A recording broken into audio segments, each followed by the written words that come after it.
Alors on va se mettre dans le cas de figure où vous avez oublié de mettre le journal télévisé, on va le couper, pour entrer dans la nostalgie, parce que la nostalgie c'est quelque chose qui fait du bien aussi, et d'un seul coup on oublie tout ce qu'on voit, ces images qu'on voit tous les jours, matin, midi, soir. Moi je vois de temps en temps le journal télévisé, qu'est-ce que je me porte mieux, c'est absolument incroyable. Alors on va commencer par un commentaire, parce que d'abord j'ai eu la chance d'avoir mon père et ma mère, je suis le plus jeune de 9 enfants. Mon père était maire et conseiller général de la Voulte pendant 40 ans, donc évidemment notre nom était connu dans la région. Moi je suis né à Valence le 28 mars 1957, voilà, et j'ai grandi toujours à Saint-Laurent, donc on est de Souchard-des-Choses, puisque notre famille Fougerolles était la famille des mouliniers des Ollières. En fait, on est originaire des Ollières, un petit peu plus haut dans la vallée de l'Eyrieux. Et les cousins germains de mon père avaient les usines Fougerolles au début du siècle, qui étaient très connues, puisque ça faisait travailler plus de 400 femmes dans le fil, dans le textile. Voilà. Ma mère était chef de service à la préfecture de la Drôme, voilà, pendant très longtemps. Donc au niveau de mes études, j'ai commencé à l'école primaire de Saint-Laurent-du-Pape, puis ensuite je suis allé au collège, je suis allé à Charmes, à l'école privée protestante de Charmes, de la 6e à la 3e.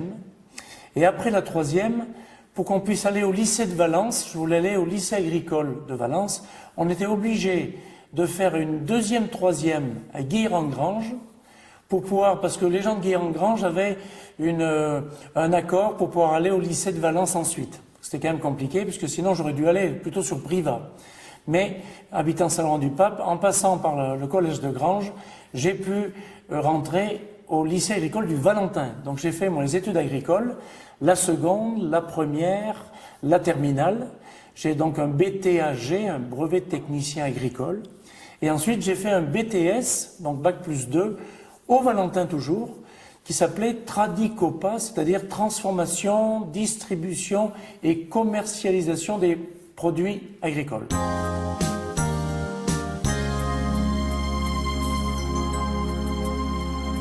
Alors le goût de la photo m'est venu à l'âge de 12 ans, où j'ai un de mes voisins qui a dit à mes parents « Est-ce que je peux emmener votre fils parce qu'il y a un stage d'initiation au développement photo noir et blanc à Beauchastel, organisé par la Fédération des œuvres laïques. » Bon, j'ai dit, écoutez, ça m'intéresse d'aller voir, par curiosité.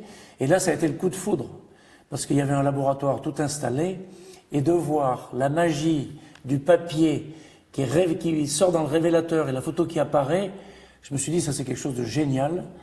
Il faut absolument que j'achète un appareil photo. Donc mes parents m'ont dit, ben, en rentrant à ton prochain anniversaire, on ira t'acheter un Practica. J'ai commencé avec un Practica, un appareil de Lineman de l'Est. Je suis allé l'acheter chez Deval à Valence. Enfin, c'était pas Deval avant, c'était un Fox qui était à Valence juste avant eux. Voilà. Mais c'est un grand souvenir. Et quand je suis rentré, j'ai tout de suite équipé un laboratoire chez moi. On avait de la place, heureusement, parce qu'on avait une grande maison. Et j'ai installé un labo noir et blanc. Et j'y ai passé des nuits entières, vraiment, à l'âge de 12 ans.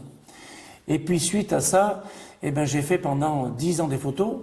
Et puis je suis rentré à l'armée en 1979, en octobre 79, où j'ai fait mon service militaire dans le service photo en partie à Orange, puis ensuite à Porte-les-Valences, où j'étais chauffeur du colonel, où j'ai appris à passer tous mes permis pour conduire le car, pour conduire les camions, enfin voilà, j'ai passé tous mes permis.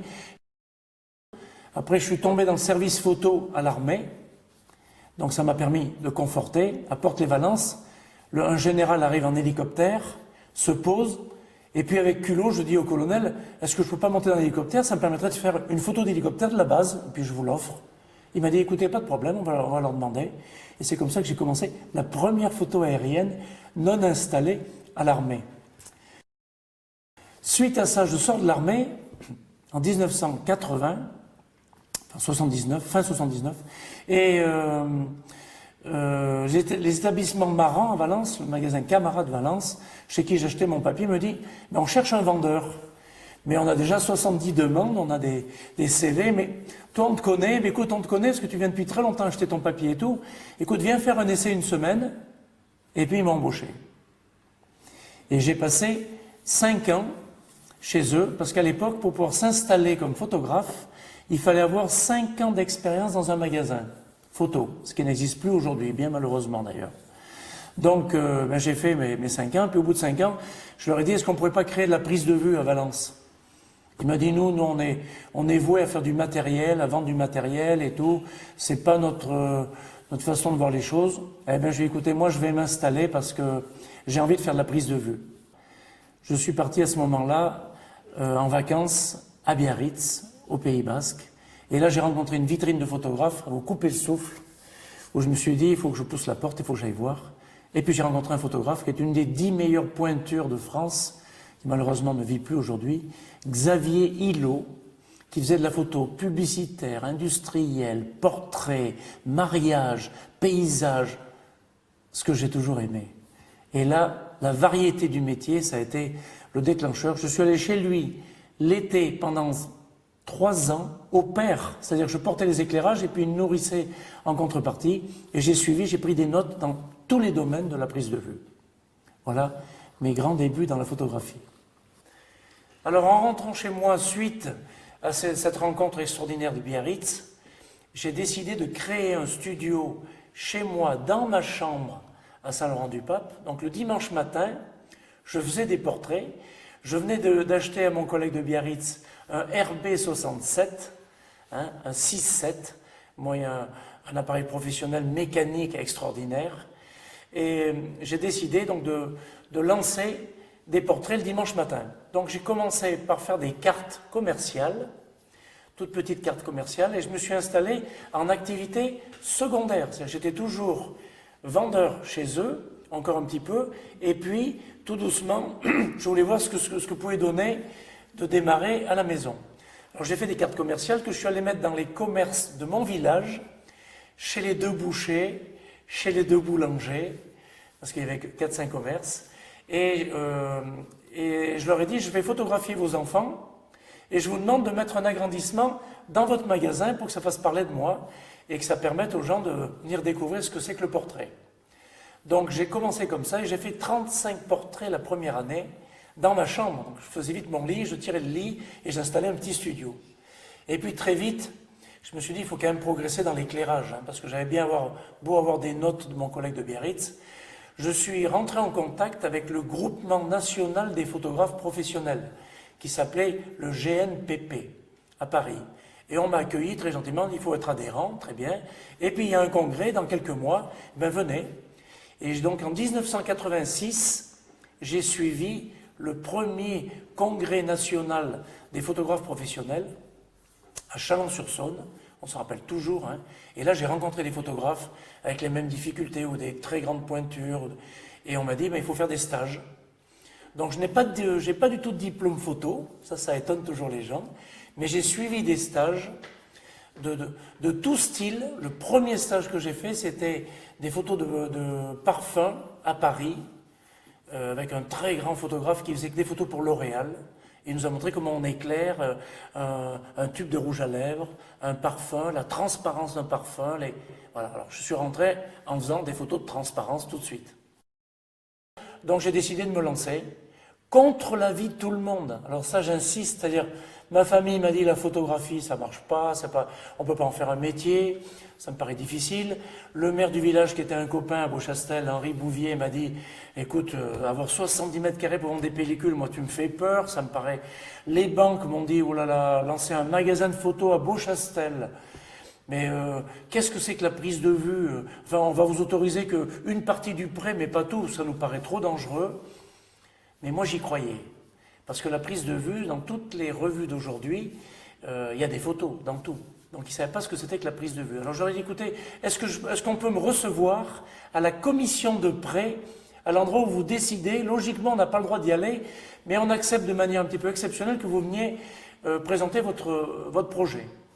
Et c'est comme ça qu'en 1984, j'ai eu l'accord, parce que je me suis défendu devant la commission de prêt, j'ai eu l'accord du prêt pour pouvoir lancer à Beauchastel, dans ce lieu, en face d'un feu rouge, parce que je voulais absolument que ce soit un endroit stratégique où tout le monde s'arrête.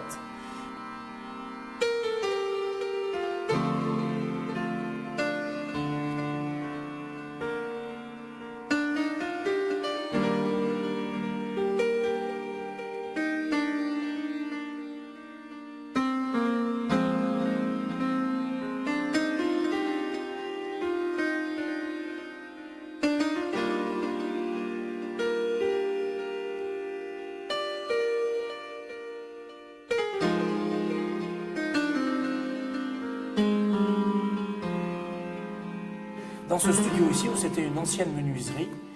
Et j'ai pu photographier des lits, des matelas pour Simon à côté, qui était connu à Flaviac. Donc j'ai décroché des boulots grâce à la taille du studio.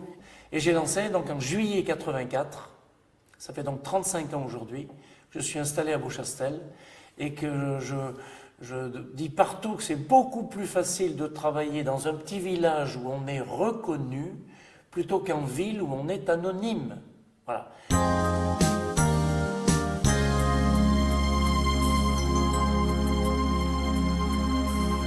Donc je reconnais que ma femme que j'ai rencontrée en 1980 et qui était prof de gym, qui suivait ses études de prof de gym à Grenoble et puis qui a pu enseigner pendant 2 ans, elle me poussait en me disant, parce qu'elle aimait la photo aussi, et elle me poussait en me disant, bon, ben, c'est ton projet, allez, on y va, j'ai l'impression que tu veux rien lâcher. Donc, et c'est comme ça qu'elle est venue travailler avec nous très rapidement en 86, où elle a arrêté son activité de prof, parce qu'il me fallait tout de suite du monde, du personnel, hein. Et on a embauché en plus une autre personne derrière elle, avec elle, pour qu'elle puisse m'aider. Mais elle était conjointe collaboratrice, donc sans salaire, et on a tourné comme ça longtemps, tous les deux, avant d'élever nos enfants, puisque très vite elle est tombée enceinte, et elle a élevé pendant 15 ans nos enfants à la maison, parce que ça aussi c'était un choix de vie. Même si le personnel nous coûtait cher, on tenait à ce que nos enfants aient une bonne éducation.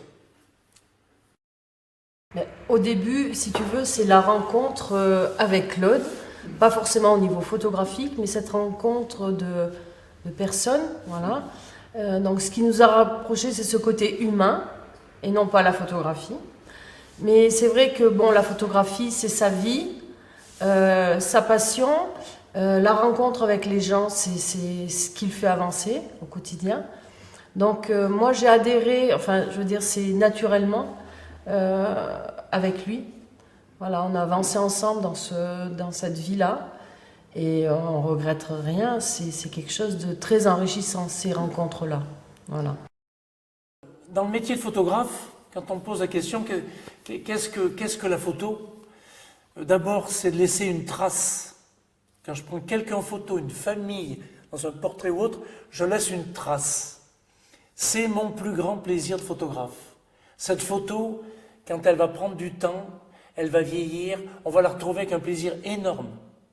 Dès qu'une photo a 10, 15, 20 ans, le plaisir est décuplé. Quand on l'a fait sur le moment, c'est un instantané qu'on doit photographier. Hein. Donc il faut réussir un bon instantané, avec une bonne expression et une bonne lumière. Mais c'est surtout la trace qu'on laisse derrière nous. Première chose. La deuxième chose, c'est il y a 3 verbes qui sont importants dans la photographie. C'est archiver, c'est le travail du photographe. À l'instant T, on archive. Est-ce que ça servira dans 10 ans, dans 20 ans, j'en sais pas. C'est témoigner, témoignage, hein, ça c'est important de témoigner, et créer, parce qu'on peut créer des images. Il ne faut surtout pas se satisfaire de ce qu'on fait. Hein. On n'est que de passage sur la Terre, donc faisons des images, cherchons à nous améliorer régulièrement, cherchons à rencontrer des gens qui vous mettent sur la bonne voie pour améliorer vos photos, pour évoluer dans le métier de photographe, parce que l'évolution, elle est constante, hein, elle est constante.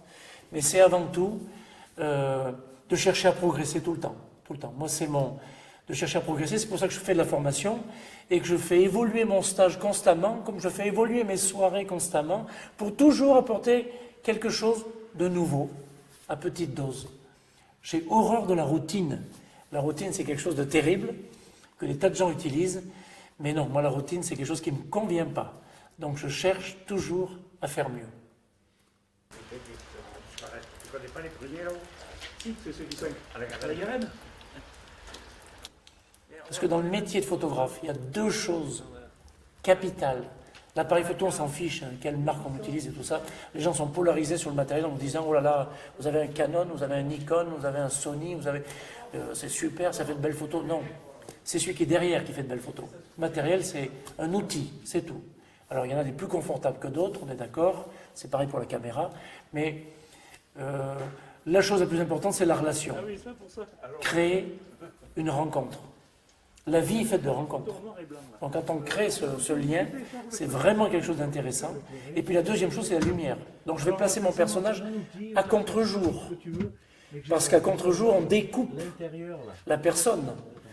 Donc on écrit avec de la lumière, puisque le mot photographie veut dire graphie, écrire, avec des photons, avec de la lumière. Donc lorsqu'on découpe quelqu'un, Le demi-sourire, l'amorce. on fait de la photographie. Toujours un petit mot pour plaisanter. Lorsqu'on fait du contre-jour, Voilà. on utilise le mot Mais c'est photographie. là, faut y passer à tête. Lorsqu'on fait une photo soleil dans le dos, ce que font la plupart des gens, qui n'est pas une bonne photo, on fait de la reproduction, pas du tout pareil. Alors quand on découpe, il y a un sens de lumière, l'image ressort beaucoup mieux. Donc soit je travaille à contre-jour, soit je travaille avec une lumière latérale pour faire du portrait avec la moitié du nez dans l'ombre. Comme nous l'a appris tous les plus grands peintres, hein, Rembrandt, Léonard de Vinci, Vermeer, et tout, ont tous travaillé avec la moitié du nez dans l'ombre, avec une lumière qui arrive sur le côté, qui donne du modelé au visage et qui donne le caractère des gens. Ça va très loin. Hein. Donc soit contre-jour, soit lumière directionnelle. Voilà. Donc ce personnage-là, je le photographie dans son jardin, toujours en cherchant de la lumière. Donc relation et lumière sont vraiment les deux mots qui illustrent le métier de photographe. 12-8. Parfait. Alors, je me suis rendu compte d'une chose très précise, c'est quand on fait une photo avec un très gros téléobjectif, on est isolé derrière un appareil photo. Et quand je rencontre, c'est surtout en rencontrant mes anciens, puis maintenant je l'applique à beaucoup de sujets. Quand quelqu'un me dit « je ne m'aime pas en photo », par exemple, je ne m'aime pas, ce que beaucoup de gens me disent. Hein. Un homme politique, je photographie ici, des tas de sujets très difficiles. Eh bien, j'ai pris l'habitude de préparer mon cadrage et de rester à côté du viseur et non pas derrière le viseur. Parce que lorsqu'on est derrière le viseur, on est caché, on est isolé. Je garde le contact pour que la personne, on ne perde pas le fil de la discussion. Et c'est là que j'ai appris à capter des expressions vraiment précises, qui sont très bonnes, qui sont naturelles. Parce qu'on ne perd pas le fil. Voilà. C'est une petite astuce que j'ai donnée à beaucoup de photographes et qui me sert tous les jours. Donc quand quelqu'un ne s'aime pas trop, je le regarde, on discute, là, comme si on discutait ensemble de la caméra, et ça change d'expression, et là j'attrape quelque chose de précis, qui dure des fois 1 seconde. Hein. C'est comme quand on rigole. Quand on rigole avec les abdos, enfin moi j'en ai bientôt plus, mais bon, c'est juste pour dire que on ne maîtrise pas son sourire. Et ça dure 1 seconde. Alors quand on dit à quelqu'un de sourire, il sourit, c'est figé, c'est pas du tout la même chose. Donc il faut attraper la chose la plus difficile du métier, c'est d'attraper cette petite seconde que la personne ne maîtrise pas. Ça se fait par ce contact à côté de l'appareil. Après, je recadrerai mon image dedans, hein, c'est pas très grave. Hein. Mais pour toutes les photos un petit peu difficiles ou de personnages clés, je travaille avec cette technique-là. Alors dans cette magie du laboratoire noir et blanc, il y a vraiment, lorsqu'on vient d'insoler son papier sous l'agrandisseur, d'exposer son papier sous l'agrandisseur 7-8 secondes, et de le rentrer dans le révélateur, et de voir apparaître l'image, ça reste pour moi la magie la plus incroyable du métier, de voir cette image qui apparaît avec les sels d'argent qui ressortent. Donc si elle était trop sombre, eh bien, on la retirait pour qu'elle soit bien exposée. Ensuite, on la rinçait dans de l'eau, avec un bain d'arrêt, on mettait un bain d'arrêt, et ensuite on le mettait dans le fixateur qui permettait de la conserver dans le temps. Donc avec des produits toujours neufs, à la bonne température, il fallait que ce soit 20 degrés précis, avec un minuteur, et ensuite je rinçais très longtemps sous le robinet nos tirages qu'on faisait sécher, après avec la presse à chaud, de façon à ce qu'on ait un tirage parfaitement. Et bien ces photos-là, qui ont aujourd'hui chez moi plus de 40 ans, elles sont toujours là, hein. Elles n'ont pas bougé. Alors que quand on a vu arriver le numérique avec les premières imprimantes, la durée de vie était très faible. Alors ça s'est amélioré, évidemment, de manière spectaculaire, mais quel souvenir, hein. La magie, le numérique, avec l'arrivée sur l'écran de l'image, n'a pas remplacé la magie du révélateur. Alors j'ai aussi au début développé mon laboratoire noir et blanc, et j'avais envie de faire du grand format. Donc je me suis fait conseiller j'ai fabriqué des grands bacs en bois, immenses, avec un plastique à l'intérieur, comme une bâche dans laquelle je mettais mes produits, et je faisais du développement à l'éponge. C'est-à-dire que j'imbibais mon éponge de révélateur, je recouvrais mon tirage très très vite pour pouvoir après le rincer et le fixer. Et j'ai fait des grands posters du village de Saint-Laurent que je montais sur du bois. Alors à l'époque, le papier photo, lorsqu'on le montait sur du bois mouillé, on l'agrafait derrière des grands panneaux en bois et avec le séchage, il se tendait. Et alors moi j'étais passionné du grand format, donc j'ai trouvé des systèmes même avec des chenaux et des goulottes pour pouvoir faire coulisser mon tirage dans une goulotte pour que ce soit plus simple que l'éponge. J'ai essayé d'améliorer moi-même sans connaissance particulière. Mais quand on est passionné, on cherche par tous les moyens à y arriver. Je crois que c'est ça qui est important. Très vite, j'ai voulu faire des expositions dans le secteur. Et puis donc j'expose à la Salle Agora de Guilherand-Granges-les-Valences en 1987, première exposition où je montre du portrait, du paysage, de la photo aérienne, du mariage, dans un salon des métiers d'art. Et puis là, il y a une brodeuse, Mademoiselle V, qui me dit Monsieur Fougerolles, il faut absolument que vous prépariez le concours de un des meilleurs ouvriers de France. Oh là là, je lui dis ça, moi en quoi ça consiste? Elle me dit c'est très simple, il faut aller à la chambre de métier. C'est un concours qui est organisé par l'Éducation nationale et la chambre de métier dans chaque département vous donnera le sujet. Donc il y a un sujet spécifique à la photographie. Je suis allé chercher ce sujet et puis je me suis pris au jeu en me disant c'est intéressant d'essayer de participer à ce concours. Donc on avait 1 an pour faire les 10 sujets qui sont des sujets comme une dissertation mot à mot. Par exemple, j'avais le père et son fils. Sujet qui paraît bateau, simple et tout. Qu'est-ce qu'on peut faire comme image originale du père et de son fils? Pendant 6 mois, je n'ai pas trouvé l'idée. Et puis tout d'un coup, le 7e mois, je rencontre un personnage qui vient au magasin et qui me dit je suis en train d'éduquer mon fils au tir du kyudo, le tir à l'arc japonais, qui est une coutume très calme, très zen. Et bien je lui ai dit, écoutez, j'aimerais bien venir voir ce que vous faites. Et là, coup de fou, je me dis, j'ai mon sujet. Habillé avec une tenue absolument incroyable, le fils qui a 6 ans, qui est en train de regarder son père en admiration devant ce tir. Donc je fais cette image avec la cible, parce qu'il faut bien qu'on voit le tir et la cible quand on fait une photo, pour bien comprendre.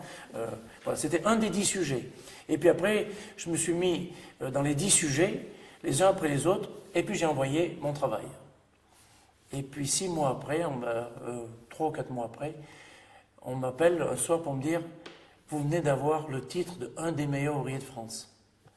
Moi, ce qui m'intéressait dans ce sujet, je ne pensais pas du tout l'avoir la première fois, puisque je suis un des plus jeunes en France, je suis toujours le plus jeune en France qui a eu ce titre à 32 ans, en 1989, voilà, et j'en revenais pas. Moi, ce qui m'intéressait, c'était de rencontrer les photographes de toute la France qui ont fait les mêmes sujets, pour qu'on puisse échanger, voir les difficultés. Voilà, ça me passionnait de les rencontrer. Donc j'ai pu les rencontrer à l'exposition nationale, où je suis allé, qui était à Paris. Et là, j'ai rencontré les photographes. On n'a pas eu beaucoup d'échanges. J'étais un peu frustré de ça parce que ça allait vite. On nous disait, bon, voilà, vous êtes reçus. Vous allez être reçus à l'Élysée pour la première fois.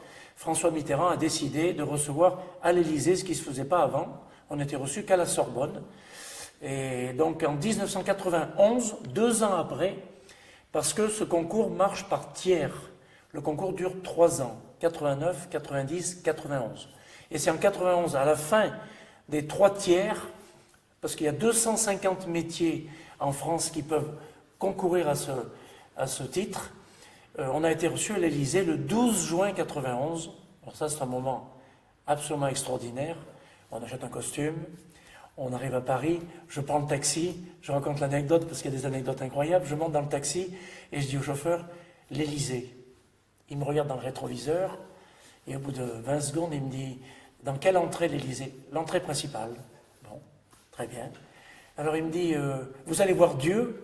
Ah, je vois que vous suivez le bébé de show, ça tombe bien.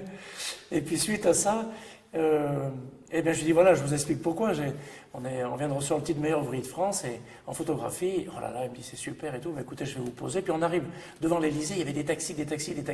On était 500 invités et dans les salons de l'Élysée, donc on rentre. Et moi j'avais amené un carton, ma femme m'avait dit, on va lui offrir 3 photos à François Mitterrand, on verra bien si tu arrives à l'approcher ou pas. Ma femme qui était enceinte au bout de 3 mois, avec les difficultés de la maternité, n'a pas pu venir, donc c'était un moment très frustrant, mais enfin c'était comme ça. Hein. Et donc je suis rentré avec un petit appareil photo dans la poche, ce qui était a priori interdit, mais j'avais pris un tout petit Minox 35 GT dans ma poche, tout petit, en me disant « je suis photographe, je ne vois pas pourquoi on m'interdirait de faire des photos ». Bon. Et puis donc quand je suis rentré, on nous a rangé par taille, pour que, je pense que le président de la République voit bien les différentes, bien l'assistance. Et puis donc discours du président dans les salons extraordinaires. Et à la fin, je me suis dit, je vais aller au culot l'approcher. Donc il serre des mains comme tous les présidents de la République. Et puis au culot, à quelques mètres de lui, je lui ai dit, Monsieur le Président, donc il est venu vers moi, il m'a serré la main. Je lui ai dit, Monsieur le Président, je suis photographe en Ardèche et je voulais vous offrir ces 3 photos de l'Ardèche. Alors, il tenait l'emballage en carton et c'est moi qui montrais les photos. On faisait des choses incroyables. Et comme c'est la seule chose qui lui a été offerte dans l'Élysée, les photographes de presse sont venus et ont fait une photo de cet instant que j'ai toujours et qui est apparu le lendemain dans le Dauphiné ici avec un grand titre, La rencontre François Mitterrand-Claude Fougerolles. C'était pour moi un moment exceptionnel. Et on a discuté 2 minutes 15, parce que vous savez que chaque fois qu'un président de la République dit quelque chose, il y a des gens qui prennent en sténo derrière tout ce qui est dit, tout ce qui est rapporté. Donc on m'a donné le texte exact en me disant, je vais souvent en Ardèche, il me disait, parce que j'ai une sœur en Ardèche et une dans la Drôme. Eh bien, je lui ai dit, je sais bien, vous venez à Lanas, près d'Aubenas. Il me dit, j'y vais souvent. Voilà. Enfin, c'était très sympa. Et puis, un contact ardéchois, cœur fidèle, il m'a resserré la main. Donc, grand souvenir, ce titre de meilleur ouvrier de France, qui m'a alors ouvert des portes ici, de manière assez spectaculaire dans le travail. Alors, c'est sûr qu'en rentrant avec ce titre de meilleur ouvrier de France, eh bien, le téléphone s'est mis à sonner plus souvent. Et j'ai un contact absolument incroyable. La centrale de Cruas décide de faire une peinture sur un des aérofrigérants, une peinture très importante, et il venait de convoquer 2 photographes de Paris pour une réunion 2 jours après, qui m'est téléphoné en disant on a fait venir deux grands photographes de Paris pour voir quel projet on pourrait faire, mais comme on voit dans le journal que vous avez ce titre meilleur ouvrier de France, on vous convoque aussi. Et puis donc j'arrive dans cette réunion, et moi, comme tout ce qui me fascine quand il se passe quelque chose dans ma région, j'avais déjà anticipé, parce qu'un jour en passant 15 jours avant, j'avais vu des personnages accrochés sur ce aérofrigérant et qui est passé au Karcher l'extérieur de cette tour. Moi, je me suis arrêté au bord de la route, j'ai fait des images de ces photos et je suis arrivé à cette rencontre avec ces images que personne n'avait fait. Et puis je leur dis, écoutez, moi j'ai un avantage énorme, c'est que je suis à 1 quart d'heure de Cruas, je peux venir quand il fait beau, si on décide, je peux faire de la photo aérienne d'hélicoptère, quelque chose qui va me permettre de faire des angles absolument incroyables, le drone n'existait pas à ce moment-là, et ils ont donc rencontré les 3 photographes, et en partant ils m'ont dit, écoutez, pas de problème, on a gentiment renvoyé les photographes parisiens, mais d'une part par votre titre, d'autre part parce que vous avez commencé par des archives, et puis que vous avez la possibilité d'être juste à côté du tracé, ça nous intéresse de travailler avec vous. Et là, j'ai décroché un boulot absolument incroyable. On a fait 15 000 diapos sur ce travail, de nuit et de jour, enfin tout. Vraiment, je suis monté avec les peintres pendus en l'air, avec des vents à 100 km/h sur des échafaudages qui tombaient en panne, dans lesquels on ne pouvait pas redescendre. Enfin, un souvenir incroyable. Hein. Donc en 1990, je reviens avec ce titre de meilleur ouvrier de France, je lance les premiers travaux de Cruas, comme on vient de voir, et puis je me dis, c'est pas possible, il faut que j'ai un plus grand studio.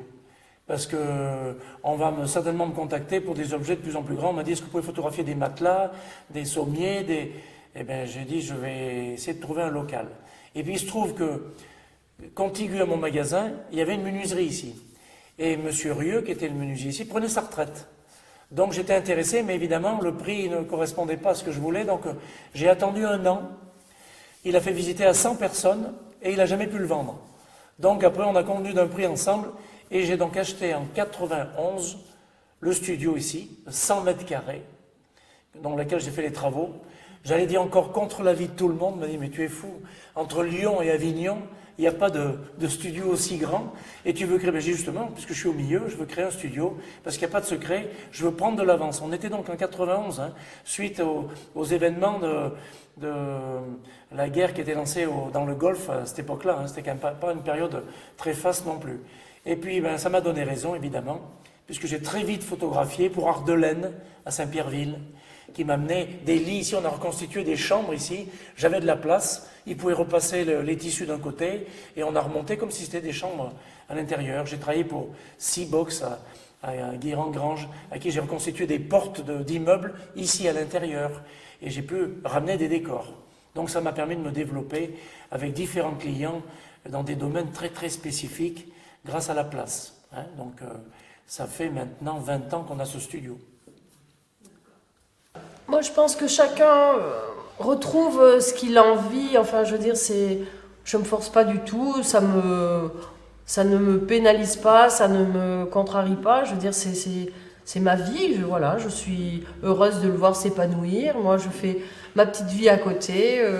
Voilà, on partage plein de choses. Voilà, il me rend compte de tout ce qu'il fait au quotidien et voilà, moi je m'enrichis de ça, des rencontres que je peux faire avec lui de temps en temps quand on va sur le plateau rencontrer des gens. Mais voilà, moi je pense que dans un couple, ben, il faut qu'on soit complémentaires. On n'est pas forcément les mêmes, mais chacun sa petite vie, et chacun respecte l'autre et ça c'est important.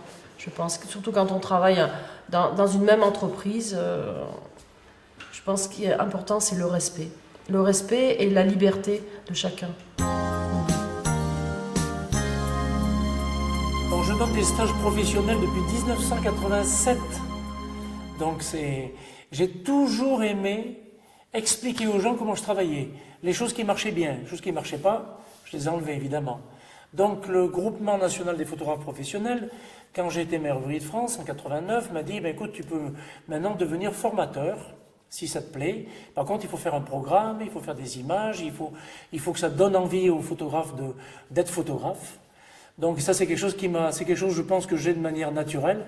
Donc j'ai toujours essayé d'améliorer ce que je faisais et transmettre dans tous les coins de France. Je suis allé en stage dans toutes les régions. Je suis allé en Outre-mer aussi. Depuis, ça fait 30 ans que je donne des stages. Et on me fait toujours venir parce que j'amène toujours quelque chose de nouveau. J'ai essuyé des plâtres comme tout le monde et je me suis rendu compte de ce qui fonctionnait bien. Il faut beaucoup de culot. Il faut beaucoup oser, il faut beaucoup se former. Donc j'ai suivi des stages deux fois par an régulièrement depuis 35 ans. Donc j'ai fait plus de 72 stages où je suis allé apprendre dans différents domaines. Et puis maintenant, je transmets, j'en ai fait ma propre salade. Hein. C'est pour ça que j'ai fait une petite photo typique pour remercier tous les gens qui m'ont formé, qui m'ont apporté un élément clé.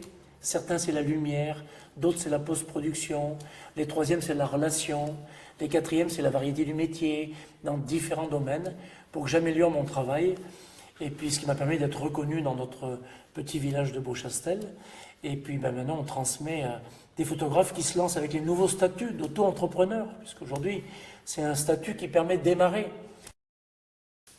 Donc, j'ai deux types de stages. Je propose des stages aux professionnels, bien entendu, qui ont droit de la formation, hein, et ensuite aux amateurs, parce qu'il y a des tas d'amateurs qui ont la même passion que moi, hein, et qui voudraient améliorer leurs photos le dimanche quand ils veulent se promener ou en vacances. Donc voilà, on a des stages complètement différents, mais toujours avec les mêmes critères, la lumière, l'humain, et bien comprendre comment fonctionne un appareil photo, parce qu'un appareil photo, il ne restitue pas ce que notre œil voit. Un œil encaisse 10 diaphragmes d'écart, alors qu'une carte informatique ou une pellicule n'encaisse que 3 valeurs d'écart. Donc la difficulté quand on fait un contre-jour, c'est que si jamais il y a du ciel derrière, on a trop d'écart entre le visage et le ciel. Donc à ce moment-là, la personne est sombre. Donc il faut savoir très bien choisir son fond. Ce qui est derrière eux, ce fameux mur que vous voyez derrière qui est à l'ombre, il est à peu près de la même densité que leur visage. S'il est très clair, les mariés seront noirs. S'il est très foncé, on n'aura pas de détail entre eux et le fond. Donc il faut chercher, c'est ce qui est le plus difficile dans la photo de mariage, dans les choix, quand vous faites du repérage, de trouver des fonds qui laissent quand même passer la lumière pour pouvoir éclairer nos mariés, soit à contre-jour, soit avec la lumière directionnelle. Donc il y a deux façons de faire des photos. Soit c'est à contre-jour lorsqu'on est découpé par la lumière, soit c'est cette lumière-là qu'on appelle une lumière directionnelle, avec le nez dans l'ombre et un petit peu de lumière sous l'autre œil. C'est ce qu'on fait en portrait. Quand vous trouvez un portrait, vous avez toujours un côté qui est plus éclairé que l'autre. Donc il y a bien, c'est ce sens de lumière qui donne le modelé. Donc sur le plan professionnel, on a créé plusieurs niveaux de stage. Il y a une V1, une V2, une V3 version, version 2, version 3, dans lequel on montre des sujets très différents. Dans la V1, on va montrer comment fonctionne l'éclairage, comment on installe un studio, comment on éclaire avec des boîtes à lumière, des parapluies, des flashs de studio, la technique, quel éclairage acheter, comment faire un beau portrait. Dans le deuxième stage, on va montrer comment on photographie une famille, comment on photographie un chef d'entreprise, comment on photographie une maman et son bébé, une femme enceinte. Dans la troisième version, parce qu'il y a tellement de choses à montrer, on va montrer comment on photographie une reproduction de tableau, la photo industrielle, la photo publicitaire, du scolaire, voilà. Tous les cas de figure sont différents, tous demandent des lumières et des astuces différents. Donc ça demande beaucoup d'énergie de devenir photographe. C'est pour ça qu'on fait des stages à différents stades pour que les gens puissent s'améliorer. Puis ensuite, ils ont un diplôme de portraitiste de France qui est fait par le Groupement national de la photographie. Et là, on vient d'avoir plusieurs personnes qui sont élues et qui nous remercient parce qu'ils ont suivi tous ces stages. Donc, ils ont appris toutes les bases. Et quand on apprend les bases, on peut après se créer un style. Mais il n'y a pas de secret, il faut apprendre les bases. On ne peut pas faire de la musique si on ne sait pas faire du solfège, si on n'apprend pas le solfège. Donc c'est exactement la même chose en photographie, il faut les bases. Et après on pourra sortir des bases et s'exprimer comme on veut. Ce qui est important, c'est de surtout pas formater les photographes, mais les laisser s'exprimer comme ils le souhaitent. Alors, dans les stages de photo industrielle et publicitaire, je vais revenir sur le mot publicitaire, c'est-à-dire quand on prend des objets en studio, c'est de la photo publicitaire. Quand on prend des photos dans l'entreprise, c'est de la photo industrielle. Donc la photo publicitaire en studio, j'essaye toujours de montrer dans les stages la variété de choses qui peuvent être demandées dans n'importe quel coin de France. Partout en France, il y a des vignerons. Donc la bouteille de vin, qui est un sujet difficile, comment on l'éclaire. Je montre en studio comment on éclaire la transparence d'une bouteille lorsque c'est un vin rosé, lorsque c'est un vin blanc, lorsque c'est du champagne, lorsque c'est du parfum, voilà. Comment la technique pour éclairer par transparence le produit. Donc ça aussi c'est extrêmement technique et il y a toujours une partie de retouche parce que très souvent on ne peut pas tout maîtriser à la prise de vue. Il faut finir à la retouche pour les étiquettes, pour plein de petits détails qui permettent de mettre en valeur le produit. Alors je montrais souvent des bouteilles de vin, du culinaire, c'est important, une pièce mécanique, un tableau de peintre, comment on photographie un tableau de peintre pour avoir la matière, si c'est peint au couteau, pour faire ressortir la matière qui est en surépaisseur, hein, c'est intéressant. Comment on photographie de l'eau, parce que l'eau a de la couleur. L'eau a de la couleur, hein, donc c'est de la technique, on l'éclaire par réflexion uniquement. Il n'y a jamais de source de lumière devant un verre d'eau, c'est toujours par l'arrière. Et ensuite, je montre ce qu'on appelle le pack shot. Le pack shot, ce sont les emballages destinés à l'alimentation ou autre. C'est des bouteilles le pack shot, c'est tout ce qui est produit, la farine, la purée, des pack shots. Donc montrer comment on photographie, et très souvent je rajoute comment on photographie un objet d'art. C'est-à-dire on a énormément d'artisans autour de chez nous, d'artistes, de sculpteurs, comment ils ont beaucoup de difficultés à photographier leurs œuvres. Donc ça aussi c'est un sujet très intéressant parce que ça leur permet de faire des affiches et de promouvoir leur activité artisanale. Donc la photographie industrielle, c'est un autre domaine, c'est un domaine où on se déplace dans l'entreprise et on se rend compte que dans tous les secteurs d'activité extrêmement variés qu'on a ici, on est très souvent confronté à photographier. L'industrie se photographie beaucoup avec de la teinte bleue. C'est-à-dire que l'industrie c'est bleu, le culinaire c'est chaud. Voilà, j'aime bien ce contraste. Quand je travaille dans la métallurgie, dans la chaudronnerie, je vais agrémenter mes photos avec des gélatines de couleur, parce que sinon on n'a que de la matière grise. Tout est gris, tout est donc j'allais dire pour magnifier un objet industriel, je rajoute très très souvent de la gélatine de couleur. Donc on en fait un objet d'art, hein, vraiment. Hein. Donc c'est un élément important. Par contre, ça demande techniquement des compétences pour mélanger de la lumière du jour avec la lumière artificielle. Donc il faut faire un compromis des deux, parce que la lumière du jour est plus faible que celle du flash. Donc il faut faire toujours un compromis pour pouvoir ramener des petits éléments teintés et en même temps garder la lumière ambiante, puisqu'on ne peut pas faire éteindre une entreprise hein, quand on arrive. Voilà. Donc c'est de la photo très technique, qui se fait aussi dans l'entreprise, donc avec le bruit, avec la vie de l'entreprise. Donc il ne faut pas perturber l'entreprise et à la fois il faut leur sortir des images qui vont leur permettre de promouvoir leurs produits dans les salons, un petit peu partout. Hein. Donc puis je suis retourné quand même tous les étés à Biarritz, en vacances, puisque c'est l'endroit, pour moi c'est une ville exceptionnelle. Puis j'ai appris mon métier là-bas, j'aime le surf, j'aime les vagues, j'aime ce climat, j'aime les traditions du Pays Basque. Et à l'époque, il y avait un grand joueur de rugby qui s'appelait Serge Blanco, tout le monde a connu, international, qui faisait tous les étés venir des gens du showbiz à Biarritz pour faire connaître le Pays Basque, un peu comme un ambassadeur du Pays Basque. Hein. Et je suis allé au culot le voir un jour, je lui ai dit voilà, vous ne me connaissez pas, moi je vais voir le rugby à la Voulte, à côté, j'étais un supporter du rugby de la Voulte, mais je suis photographe. Est-ce que je peux faire des photos des gens qui sont connus ici et je leur offre?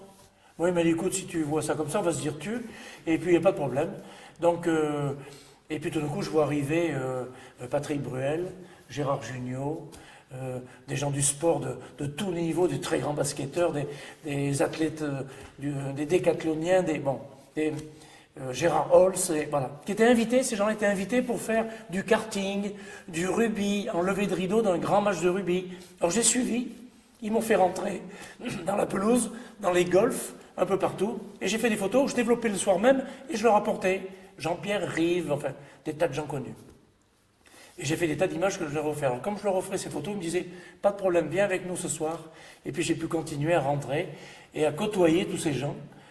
C'est quand même sympathique de voir Gérard Jugnot qui mesurait au golf avec 1 mètre la distance qu'il y avait entre le trou et la balle, enfin comme à la pétanque. J'ai des souvenirs absolument incroyables avec ces gens-là. Bien, puis est arrivée une période absolument incroyable, on a commencé à nous dire, mais il faut vous mettre au numérique. Alors moi, quand j'ai regardé ça, le numérique, je me suis dit, il y a un stage à Paris, le fameux groupement des photographes professionnels a dit on va lancer à Paris un stage de numérique, venez voir ce que c'est. On nous a installés devant des ordinateurs. Enfin, le premier stage, mais je me suis dit non, c'est pas pour nous, non. On est rentré en se disant bon, il y en a peut-être qui vont faire ça, enfin nous on va continuer à développer notre noir et blanc, et puis on verra bien. Et puis on nous a dit attention, le numérique, il faut s'y mettre tout de suite. Il y a un des photographes qui avait 78 ans, Norbert Tisserand, j'oublierai jamais, qui était de Dinan en Bretagne, qui nous a dit, les jeunes là, il faut vous y mettre tout de suite, venez voir, attention la tolérance, un diaphragme de tolérance, hein. C'est pas du tout comme un négatif, hein. C'est pointu, mais par contre vous allez voir votre image tout de suite, vous allez pouvoir la retravailler, on va pouvoir enlever un fil, enlever un poteau, on va pouvoir détourer, on va pouvoir... Voilà, là, on s'est dit le métier change là, incroyable, mais moi franchement mon ressenti, j'ai eu peur, et je me suis dit, bon, j'ai déjà certains bagages dedans, je continue en argentique, on verra bien. Et puis non, il a fallu s'y mettre. Hein. Donc j'ai suivi un stage, puis un deuxième, qui nous a dit, il y a des stages de Photoshop. Il faut venir apprendre ce que c'est que Photoshop. C'est la retouche. Alors vous voyez, et on va prendre tel outil, et regardez ce qu'on fait avec tel outil. Et on n'était pas très adroit, on n'arrivait pas à cliquer correctement, faire un double clic, puis des... Donc je me suis dit, ça, on va apprendre, mais encore une fois, toujours peur, vraiment peur. Et puis en 2003, alors là, je me suis rendu compte, 2003, au mois de septembre, j'oublierai jamais, c'est le mois le plus chargé dans la photo industrielle. Aucun appel. le téléphone qui ne sonne plus ici à Beauchastel. Je me suis dit, il y a quelqu'un qui nous en veut, il y a quelqu'un qui est très fort dans le coin, il y a quelqu'un qui casse les prix, il y a quelqu'un qui... Il y a quelque chose que je ne comprends pas. Et puis j'ai vu arriver, je me suis dit, je vais appeler mes clients. Et puis mes clients m'ont dit, est-ce que tu vends des appareils numériques? Ben, je lui ai dit, oui, je vends des appareils numériques, ça coûte quand même cher, mais oui, ça valait 800 € à l'époque, 5000 francs de l'époque. Voilà. Mais est-ce que tu en vends? Ben, on va venir en acheter un. Parce qu'on fait nos photos maintenant, on fait nos propres photos. Et si tu veux, on a moins besoin de toi. Et on va embaucher des infographistes. Ah bon? Ben, ces gens qui vont faire la retouche. Donc c'est plus le photographe qui va faire la retouche. Et puis j'ai vu une boîte, 2 boîtes, 3 boîtes, 4 boîtes. Partout, on m'a donné le même discours. Alors là, je me suis inquiété, je me suis dit, il faut repartir des marchés. Donc je me suis refait un book et je suis reparti des marchés des entreprises, 2003. Et puis, au bout de 4-5 mois, mon travail a payé aussi, parce que je suis rentré dans ces boîtes qui m'ont dit, mais les fours de boulanger, par exemple, quand vous nous le faisiez, vous, c'était retouché, c'était parfait. Là, notre infographiste, il y est depuis une journée entière, il n'a encore pas sorti une image. Parce qu'un infographiste, ce n'est pas un photographe. C'est-à-dire qu'ils ne connaissent pas forcément le sens de la lumière. Ils connaissent les outils pour pouvoir servir du numérique, mais pas la lumière, qui est la chose capitale du photographe. Alors on a vu revenir les clients qui nous ont dit, pour les choses difficiles, ça sera vous. Donc on nous a donné une partie du gâteau, mais évidemment, la partie facile du gâteau, on ne l'avait plus. Donc il a fallu une remise en question très importante, et puis se former de manière continue dans la post-production. Donc là, j'ai suivi des stages de Photoshop.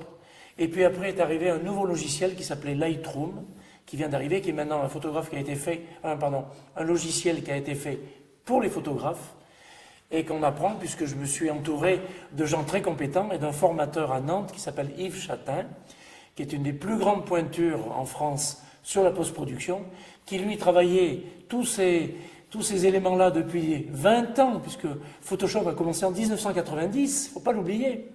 Et nous, on était en 2003 en train de se dire, qu'est-ce que c'est qui nous arrive? Donc heureusement qu'il y avait des gens compétents, qui avaient essuyé les plâtres bien avant nous, et qui se sont mis à former la plupart des photographes dans ce domaine. D'ailleurs, quand je rencontrais mes collègues, dont André Deval me disait, moi je ne passerai pas au numérique, c'est pas, non, on va rester à l'argentique, c'est la seule valeur sûre et tout. Donc moi je me confortais avec ces gens qui avaient plus de métiers que moi depuis des années, et je me disais, s'il dit ça, bon je vais faire pareil. Et puis j'ai vu ces enfants qui m'ont dit, on s'intéresse quand même un petit peu à ce qui se passe. On s'est rencontrés dans les salons de la photo avec eux, on prenait le train ensemble pour aller à Paris, et puis on discutait, il faut quand même qu'on aille voir un peu ce qui se passe, ce qui se dit, et en rentrant on se disait, ouais c'est quand même pas mal le numérique, puis tout le monde s'y met, donc il faut qu'on commence à y réfléchir. Et puis on se dit, si vous y mettez pas, dans 4-5 ans, vous n'existerez plus. Donc il y a beaucoup de photographes qui n'ont pas voulu prendre le virage et qui ont disparu. Et moi je voulais, ça c'est vraiment quelque chose qui me tenait à cœur, je voulais toujours me tenir dans l'évolution du métier, quoi qu'il arrive. Donc je me suis formé pour vraiment s'y mettre de manière professionnelle. Le nu est un sujet difficile, parce que la relation avec la personne est importante, évidemment, et puis la lumière. C'est-à-dire qu'il faut mettre à l'aise la personne. Donc moi j'ai mis en place une méthode comme si c'est moi qui devais me dévoiler devant les gens. C'est-à-dire qu'il faut aider les gens à se dévoiler. Donc d'abord on n'éclaire pas le studio comme il est là aujourd'hui, pas du tout. On éclaire dans une lumière très feutrée, d'une part. Et puis on va commencer, on se chauffe, un photographe c'est aussi un diesel, il se chauffe petit à petit, donc il faut commencer à faire un petit éclairage en sous-vêtements pour déjà aider la personne. Et puis tout doucement, on va lui demander de se cacher la poitrine en enlevant le haut, de façon à ce qu'on ne voit pas. Suggérer est plus beau que montrer. Et puis on met en confiance les gens si on sait bien les éclairer. Mettre un éclairage très adapté, qui est un éclairage discret, tout à fait. Et en fait, la photographie de nu, c'est vraiment de la thérapie. C'est quelque chose qui fait beaucoup de bien. Les gens l'apprécient énormément. Donc évidemment, ils arrivent, ils sont un peu inquiets. Je leur dis, ils vont prendre sur eux pour faire quelque chose dont ils n'ont pas l'habitude. Et c'est très important. Donc moi, j'aime bien que ce soit des gens qui soient un peu pudiques. Parce que plus ils sont pudiques, plus dans l'expression, tout est plus fort. Voilà. Donc après, on demande aux stagiaires d'être hyper discrets, de ne pas intervenir, de regarder. Et après, on demande au modèle, parce qu'il faut accepter de poser devant plusieurs personnes et tout.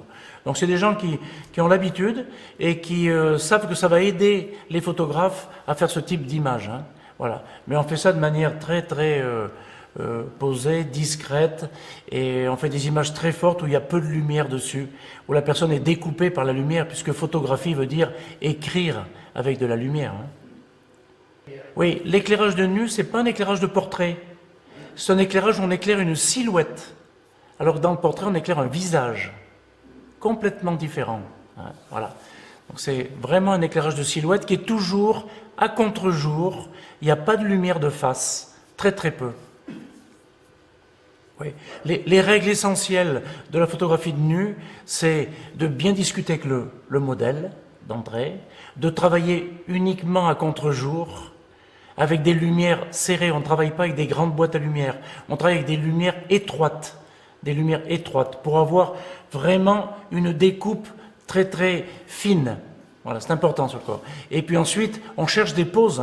Donc il faut trouver des poses qui soient harmonieuses et qui permettent de mettre en valeur le modèle. Et en fait, elle attend qu'une chose, c'est quand est-ce que je vais pouvoir voir les photos. Alors quand on pose la question qu'est-ce que c'est qu'une photo réussie, c'est un instant qui a été capté. Un instant, c'est très très rapide, où l'expression était très bonne, où la composition était vraiment bien étudiée, parce que là qu'on compose en triangle, on compose avec des règles très précises. Et puis une photo qui est des fois, c'est surtout pour moi, une photo qui était improbable. Vous savez, il y a des gens qui me disent en famille, on ne s'entend pas tous bien, mais là on va venir parce qu'il y a une photo, on voudrait la faire, et puis grâce à la photo, je vais régler des conflits. Ça peut être aussi une façon de réussir une photo. Mais la lumière, la composition, l'instant, le fait que les gens aient du mal à se réunir et puis on y arrive un jour, ça va peut-être raccommoder des gens dans la famille. C'est une somme de tout ça. C'est compliqué à décrire, mais une bonne photo, ça peut être un instant qui se fait en une seconde, comme une photo qu'on va travailler pendant 4-5 heures en studio. Il n'y a pas de temps pour faire une bonne photo. C'est vraiment complètement aléatoire. Mais c'est compliqué de faire une bonne photo. On ne fait pas que des bonnes photos. Il faut en faire et en refaire et toujours se remettre en question. La remise en question, elle est capitale pour moi. Tout le temps. Il faut être curieux. Il faut aller regarder des images. Il faut regarder des sites sur Internet. Il faut chercher des images. Il ne faut surtout pas copier. Il faut s'inspirer. Pas s'amuser à faire la même photo parce qu'on la trouve belle. Il faut prendre cette idée, prendre une autre idée, puis la faire à sa sauce. Il faut trouver un style. Voilà. Il faut se créer un style. Moi, je ne sais pas si j'ai un style, mais je fais tout pour avoir une photo qui m'est propre. Que les gens puissent dire, tiens, je sais qui a fait cette photo. Quand on voit une photo de Doineau, quand on voit une photo de tels gens connus, de Sieff en portrait, on connaît le style. Et ça, je trouve ça important. Quand je vois Raymond Depardon, j'aime beaucoup son travail, puisqu'on est très proche sur ce travail, sur les anciens, les paysans. C'est quelqu'un que j'aimerais bien approcher. J'ai un petit peu de mal, je n'arrive pas à le rencontrer, j'espère y arriver. Je ne suis pas encore arrivé, mais je suis en pourparlers, donc j'espère que je vais y arriver. Voilà. C'est une façon aussi uniquement pour échanger, pour comprendre quelle est aussi sa façon de fonctionner. C'est ça, c'est l'échange et la rencontre. Pour ce qui concerne les reportages de mariage, j'en ai fait 1550 en 35 ans. Donc j'en ai vu des mariés. Je ne sais pas s'ils sont toujours tous ensemble, mais j'en ai vu. Le mariage, c'est un moment extraordinaire parce que c'est une fête de famille. Je dissocie deux choses. Le samedi, c'était une fête de famille sur lequel on se faisait une publicité d'enfer parce qu'on touchait des centaines de gens devant nous dans une photo de groupe où on pouvait parler de notre métier. Et puis je faisais des photos de couple qui étaient originales, qui étaient faites en semaine, la semaine qui suivait le mariage. Donc là, je racontais l'histoire des mariés. Donc je dissociais la fête de famille du samedi de l'histoire des mariés que je racontais avec ou sans enfants, dans des lieux insolites. J'ai toujours beaucoup aimé faire du décalage dans la photo de mariage avec des mariés sophistiqués dans des endroits complètement insolites, des friches industrielles, des vieilles fermes, des vieux endroits où la lumière était toujours très belle et le contraste était très bon. Donc le mariage, j'en ai fait beaucoup. Malheureusement, les gens il y a moins de mariages maintenant. Il y a plus de gens qui font du mariage à droite à gauche, surtout ceux qui se lancent dans la photographie. Donc les gens mettent plus la même somme pour un album de mariage parce que les difficultés économiques font aussi que c'est un petit peu plus compliqué. Et pourtant un album de mariage, c'est un moment extraordinaire qu'on regarde pendant des années et qu'on partage avec les enfants qui vont arriver après. Donc le mariage était pour moi un grand moment, ça m'a fait beaucoup travailler et beaucoup rencontrer de gens. Le stage qui est consacré au mariage, c'est à la fois une partie de marketing pour que les jeunes photographes apprennent à démarcher, c'est-à-dire aller faire des salons du mariage, aller se faire connaître par le site internet. Mais le stage lui-même, après, la chose qui est la plus importante pour les photographes, c'est de pratiquer. C'est-à-dire qu'il faut absolument les amener sur le terrain. La mariée, par terre, la tête ici, les pieds ici. Tac. Ce qui fait que si, c'est comme en studio, si j'avais la photographie exceptionnelle en studio, je mettrais ma boîte à lumière derrière, et surtout pas devant. Donc voilà, j'ai mis ma boîte derrière, je vais tout doucement, j'ai bien la moitié du visage éclairé comme ça, et puis pour une petite image sympa. Juste montrer une photo par rapport à la lumière. C'est pas compliqué, voilà, sur tes billes en bleu. Quand je démarre un stage de mariage, je choisis le lieu, un lieu plutôt insolite, et non pas un parc classique. Dans un lieu insolite, le contraste sera plus important entre une personne sophistiquée et puis le fond. Ensuite, je place la mariée dans la lumière. Ensuite, je place le marié par rapport à la mariée. Très important. On équilibre un couple. S'il y en a un qui est très grand, l'autre qui est petit, on va trouver une astuce pour surélever le premier et ainsi de suite, pour les équilibrer. Ensuite, on va s'occuper de la gestuelle, comment on place ses mains, de façon à ce qu'on n'ait pas des mains le long du corps. Et ensuite, on va s'occuper de l'expression. Donc c'est vraiment une méthode qu'on leur impose pour... Et après, ils feront ce qu'ils veulent avec. Mais au moins, c'est les bases de la photographie de mariage. Lieu insolite, la lumière, la gestuelle, l'expression. Tu as la lumière du jour qui est arrivée. D'accord. Il ne faut pas que je l'ai. Il fallait que j'ai le nez dans l'ombre, un petit rayon de lumière, mais pas de lumière D'accord, ici. pas de lumière ici. Ok. Voilà. On fait toujours une photo de l'ombre vers la lumière. Ok. Donc ton angle aurait dû être plus ici et pas de retour de lumière qui est trop fort. Là. D'accord. Voilà. Toujours la quantité Ouais, de lumière qui est importante. Claude, celle-là, qu'est-ce que tu en penses que du coup, Mais là, c'est le bien. fond noir, C'est est-ce bien, que c'est bien. gênant Non, ou non, pas non, je suis habillé en blanc, c'est bien. Ouais. Non, ça passe. c'est bien. Donc t'as pas de détail tout dans le blanc. Je serais peut-être allé chercher la petite fenêtre là-bas, le petit truc Là-bas blanc. au bout, ouais. Voilà, pour amener un petit éclat derrière. Voilà. Ok, Finir sa photo. c'est ça, c'est ce qu'on disait justement. Voilà ce qu'on Finir disait la hier. photo, Finir voilà. sa photo, tu as trouvé l'endroit, tu as placé tes mariés, la lumière est bonne. Ah, il y a encore un peu mieux. Si j'écarte un peu mon cadrage, je récupère celle du fond. Vérifie ton histogramme. Regarde, vérifie ton histogramme. Toujours vérifier l'histogramme. C'est lui, voilà. Donc tu as la matière jusqu'au point 4, donc elle n'est pas sous-ex. Elle est parfaitement bien exposée. C'est ça qui est. Ouais. 4 colonnes sur 5. 4 colonnes Oui, sur ouais, 5. ça je me souviens, ouais. Donc c'est une photo sombre et qui n'est pas sous-exposée. Ouais, ouais. Pas tout à fait. Ah, puis je suis complètement pas bien. Compte, mais Vas-y, remonte celle d'avant. Ouais, c'est vraiment juste long, mais sinon, c'est très...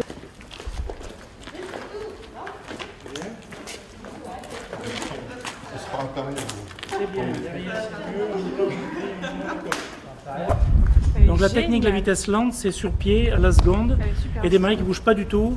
J'aurais pu inverser le sens. Inverser, Jules, on l'a refait mieux. Jules à droite côté lumière.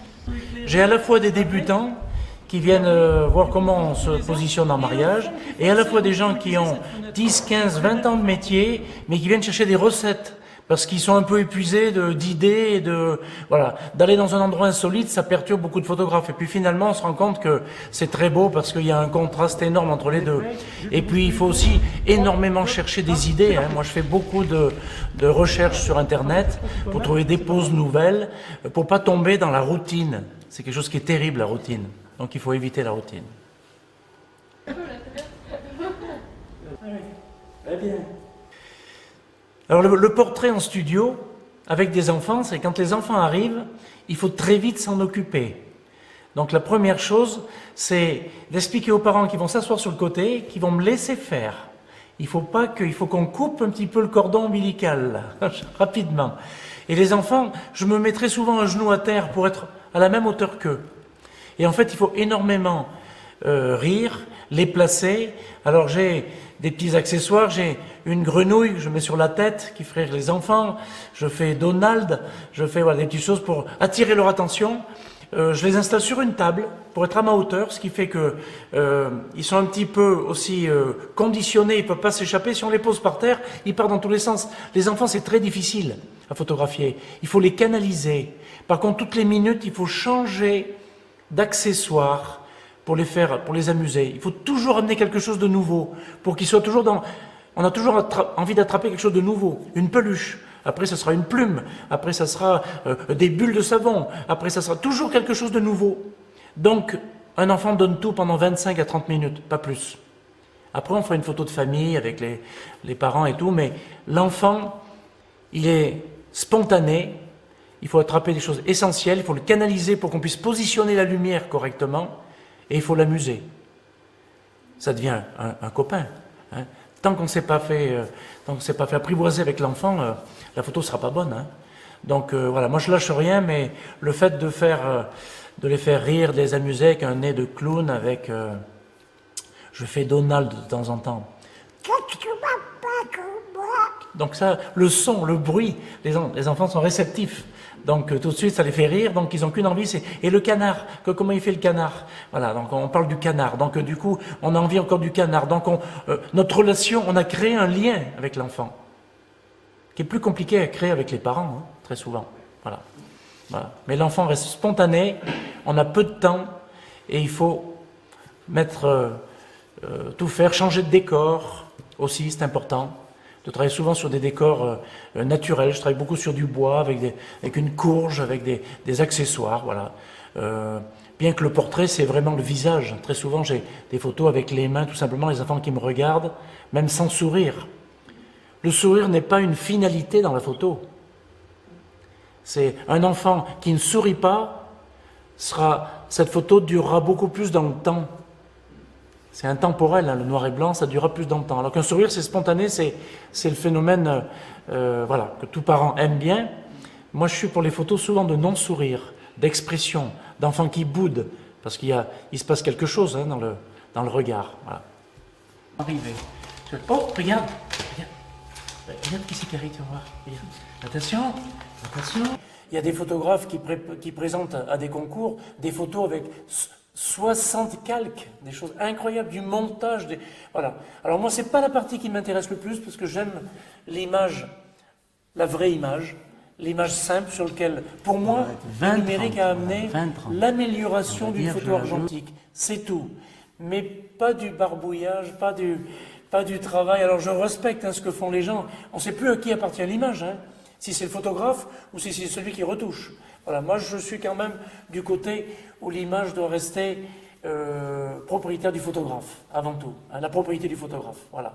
Donc je ne suis pas pour la post-production à outrance, mais j'admire et je reconnais qu'il y a des images exceptionnelles de retouche. Aujourd'hui, on est en plus dans la 3D, donc on est en train de se poser la question, tous, même nous, est-ce qu'on ne va pas shooter en 3D ? C'est-à-dire qu'on photographie une voiture avec une personne assise dessus, la voiture n'existe pas. On a trouvé une image, on l'a reconstituée, on a pris la personne dans une certaine position pour pouvoir la positionner dessus, et on ne voit plus rien comme différence. Tout est respecté, le sens de lumière, les ondes portées, voilà. Donc on va encore changer de monde, hein, parce que ça va de plus en plus vite. Hein. Voilà. Donc on va être dans la 3D de plus en plus.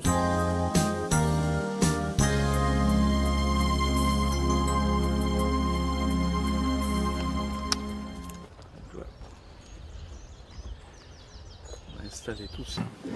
Donc tout photographe devrait passer par la photo scolaire. La photo scolaire, c'est qu'on se déplace à l'école. C'est une photo difficile pour plusieurs raisons.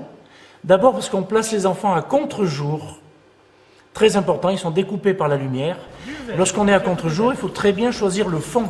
Et dans une cour d'école qui est souvent goudronnée, qui est souvent pas terrible, il faut se débrouiller d'installer les enfants, de les étager de 35 à 40 cm pour qu'on ait bien tous les visages bien dégagés. Il faut mélanger les couleurs, on ne met pas deux enfants de la même couleur côte à côte. Voilà. Et ensuite, une fois qu'on est prêt, eh ben, il faut trouver une astuce pour les faire rire, pour qu'on ait 24 sourires en même temps.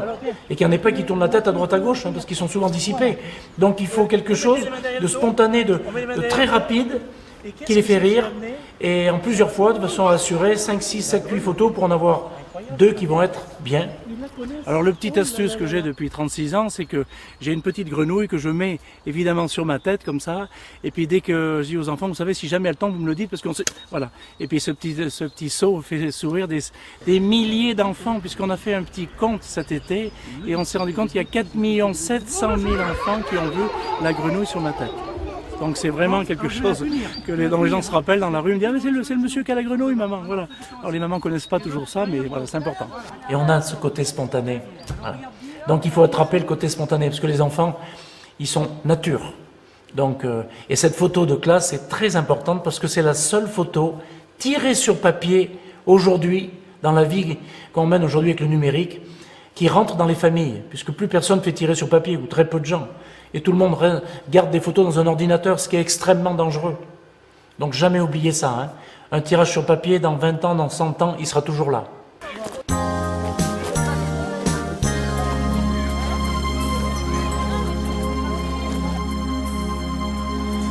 Alors la photographie aérienne est une particularité que j'ai débutée en 1987, hein, donc ça fait déjà 34 ans que j'en fais, parce que personne ne le fait. Et c'est l'originalité d'aller faire des photos vues du ciel qui, franchement, apportent un plus, parce que les gens ne sont pas habitués du tout à voir les choses, on ne voit pas du tout les choses de la même façon vues du ciel, et ça permet de faire réfléchir les communes au niveau de l'urbanisme, beaucoup. Ça permet de voir l'évolution du paysage en plusieurs années, hein. Ça c'est aussi très intéressant. Ça permet également à toutes les saisons de faire des livres sur l'Ardèche, d'endroits qui sont infotographiables au sol. C'est pour ça que je voulais absolument, dans un stage photo, montrer à des gens qui sont photographes, qui font très souvent que du portrait, que du mariage, qui peuvent ouvrir un petit peu leurs œillères, j'allais dire, pour aller faire une activité qui est très peu connue et qui est quand même très recherchée. Donc on les initie à la technique, hein, c'est-à-dire qu'il faut savoir lire une carte, il faut savoir calculer le temps, parce que la prise de vue en hélicoptère, ça coûte quand même assez cher, donc il ne faut pas se tromper, il faut bien caler son matériel, il faut avoir du matériel en double en cas de panne lorsqu'on est en l'air, il faut optimiser son temps, donc on prépare les sorties à la minute près. Donc ça c'est un travail sur une carte au 25 millième, 1 cm sur la carte, ça correspond à 1 minute de vol avec un hélicoptère écureuil, où je pars de Chabeuil.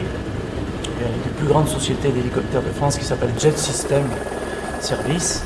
Et donc chaque stagiaire qui est venu, ça leur permet de faire quelque chose qu'ils n'ont jamais fait. On revient toujours à la même chose.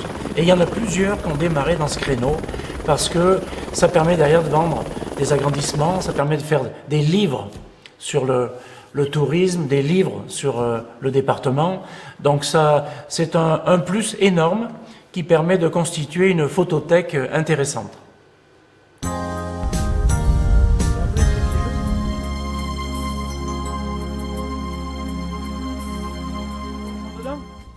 Ah, ils sont dehors. Ah, tu les as mis dehors, oui, non. Ouais, mais ils sont à côté, ils n'ont pas de loin, hein. Ouais, non, mais laisse, on va. Ils n'ont pas de loin. Allez, on va rentrer ça dedans. Et toi, tu vas attaquer bientôt? Ah ben, j'ai 2 ou 3 poutres à changer, mais je les ai toutes, les poutres, on les a fait. Ah ouais.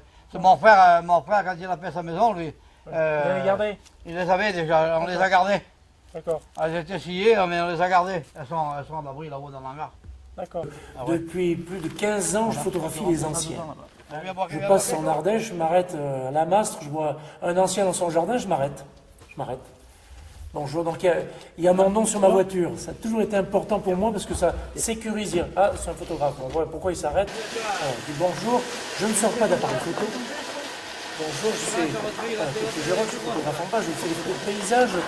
Est-ce que vous pouvez m'aider pour me dire à quel endroit j'ai un joli point de vue de la Mastre? Est-ce que, vous voyez, dans n'importe quel coin où je suis, j'essaye de situer. Est-ce qu'il peut m'aider? Mais si vous prenez ce petit chemin, là, vous allez avoir une vue extraordinaire là.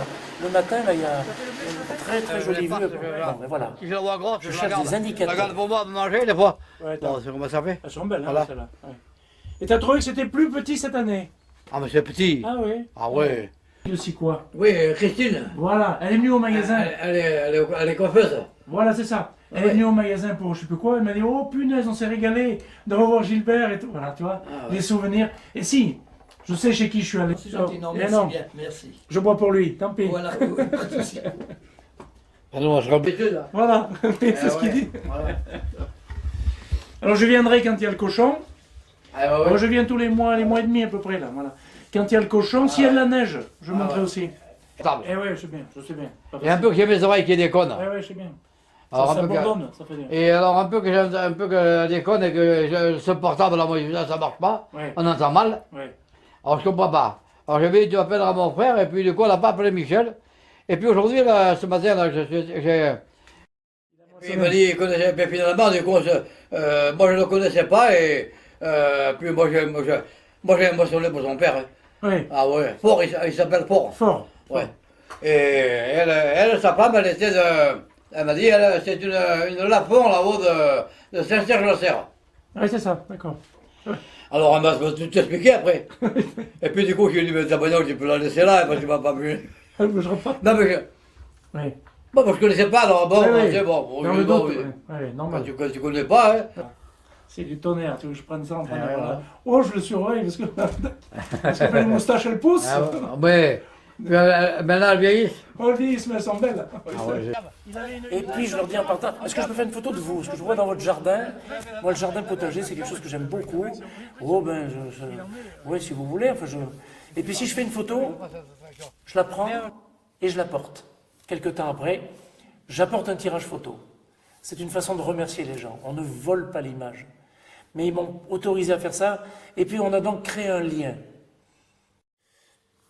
Donc en 1992, le Conseil général de l'Ardèche me demande d'aller photographier avec un journaliste, Marcel Hudelot, qui était responsable de la culture au Conseil général, Jean Ferrat en Treille. Alors là, je peux vous dire, quand on m'a dit, est-ce que vous voulez bien suivre le journaliste et aller rencontrer Jean Ferrat, je me disais, est-ce que je vais être à la hauteur pour faire des photos de Jean Ferrat? Et on arrive dans un coin complètement secret d'Entraigues, avec une immense haie de Lorraine, et puis le petit portail qui s'ouvre, il nous attendait, et Jean Ferrat vient nous accueillir à la porte du jardin, en disant bonjour, je suis très content de vous accueillir ici à Entraigues, mais je lui ai dit, écoutez, nous, on est très fiers de pouvoir venir vous photographier. Ah, il me dit tout de suite, ah, vous êtes photographe, je vais vous dire quelque chose sur les photographes tout de suite. J'aime pas trop les photographes, je vais vous expliquer pourquoi. Parce que quand j'étais à Paris, les 33 tours, les CD, tout ce qu'on m'a fait faire dans les studios, on m'a dit, on va vous poudrer, on va mettre la mèche de ce côté, votre moustache, vous allez la mettre comme ça. C'était pas moi, enfin, je me suis jamais trouvé à l'aise devant l'objectif photo. Voilà, je vous le dis, mais je lui ai dit, écoutez, moi, je vais faire des photos chez vous. Moi, je suis content d'être chez vous, parce que quand on photographie les gens chez eux, on photographie, ça a un sens. Vous êtes assis dans votre fauteuil avec vos animaux domestiques, dans vos plantes, voilà, vous êtes chez vous. Et moi, j'aime beaucoup les gens chez eux parce que dans leur visage, on les sent à l'aise. Voilà. Je ferai des photos ici, puis on choisira ensemble. Il m'a dit, ben, j'aime beaucoup cette démarche. Et puis, quand il a vu les quelques premières photos, il m'a dit, ben, écoutez, vous faites ce que vous voulez, j'ai compris. Voilà. Donc moi, j'étais du coup très à l'aise, donc j'étais presque à genoux sur son tapis à côté, avec mes objectifs à côté. Et pendant l'interview, pendant 2 heures, j'ai fait des photos de lui en train de parler, en train de s'exprimer sur différents sujets. Et Dieu sait s'il y avait des sujets qui lui tenaient à cœur. Hein. Jean Ferrat, qui est un personnage absolument incroyable, qui a marqué la musique en France d'une part, et qui a marqué beaucoup de gens. Hein. Je lui ai envoyé un jeu de photos pour lui dire, voilà, je vous offre les photos qu'on a fait ce jour-là. Et j'aimerais bien savoir quelle est la photo que vous préférez. Et est-ce que je peux vous l'envoyer en double pour que vous puissiez me la dédicacer? Ce qu'il a fait. Il m'a renvoyé une image dédicacée. Et puis on s'est envoyé nos vœux tous les ans. Il m'a toujours répondu. J'imagine qu'il était très très sollicité. Mais vraiment, il paraît que ça lui tenait à cœur de répondre toujours aux lettres des gens. Donc on a gardé ce contact et je lui ai demandé, puisque on a établi ce contact, est-ce que vous m'autoriseriez à illustrer la chanson de la montagne, mot à mot, tant que je peux, avec des images ardéchoises. Il me dit, écoutez, mais il n'y a pas de souci, je vous souhaite un grand succès pour ce travail, et puis quand il sera prêt, venez me le présenter. Et Jean Ferrat m'a envoyé une des dernières lettres, je pense, une lettre que j'ai toujours conservée, évidemment, en disant qu'il me souhaitait un grand succès pour ce travail, et qu'il regrettait de ne pas pouvoir me recevoir, mais que voilà, il m'autorisait à utiliser une image que je pouvais mettre dans ma vitrine ou dans le montage, ce que j'ai fait, c'est pour ça que j'ai toujours cette photo accrochée ici. Et ça plaît énormément aux gens parce que c'est des images ardéchoises avec le meilleur ambassadeur de l'Ardèche, Jean Ferrat, qu'on n'oubliera jamais. Alors là, une rencontre absolument incroyable. Je suis à Boré, en train de photographier des mariés. Et je leur dis en partant, dans ce coin de Boré, avec le Mézin et tout, est-ce qu'il n'y a pas une ferme un petit peu typique où on pourrait faire une photo chez un personnage, je ne sais pas, pour faire une photo un peu à l'ancienne. Alors le marié me dit, si, on va aller chez Pierre, là, à côté, là. Mais alors, il me dit, on va passer par la maison parce qu'il faut que je prenne 1 litre. On n'y va pas comme ça. Ah, je dis, d'accord. Je vois que tu connais les bonnes habitudes. Et nous voilà partis avec 1 litre chez Pierre Pizot, qui habitait au quartier du Tru, au pied du Mézin, dans un endroit absolument incroyable. Alors, on se gare un petit peu dans un chemin un peu tordu pour arriver jusque chez lui, avec des chiens qui nous accueillent. Et puis je vois toujours cette mariée qui tient sa robe, cramponnée, et qui fait cette bise à Pierre Pizot à l'entrée. Donc je fais cette photo d'entrée en arrivant. Quel moment incroyable. Et puis on rentre dans cet endroit, cet univers de Pierre Pizot, vieux célibataire, 78 ans, qui nous accueille. On était assis dans une pièce toute noire, en fumée, terre battue. Il y avait l'âne dans la cuisine. Quand je suis rentré, il y avait l'âne. Il dit, attends, je vais faire sortir cet âne. Il est pénible, il est toujours en plein milieu. Voilà. Et puis des bêtes qui vivaient dans l'écurie qui touchaient, juste à côté. Alors on boit un coup, on fait 1 ou 2 photos avec lui. Et je lui demande, est-ce que je peux vous filmer? Oh, vous faites bien ce que vous voulez, il n'y a pas de problème. Je l'ai filmé. Et j'ai fait ce premier film absolument incroyable que je projette dans les soirées. Alors comment vous faites pour sortir? Mais je prends une pelle, on lève bien la neige. On n'est pas comme film. Et pour sortir? Mais je sors à mesure que je lève la neige. Oui, et puis après, vous allez pour aller dans le chemin en haut. Je prends mes skis. Ah, vous êtes équipé alors? Non, moi j'ai 3 paires de skis. 3 paires de skis. Et avec le ski, vous arrivez au chemin là-haut, à la route. Je vais au bidon bleu. Au bidon bleu, chercher le pain. Non. Il coupe des petites tranches, regardez, des petites. C'est une des plus fines, ça.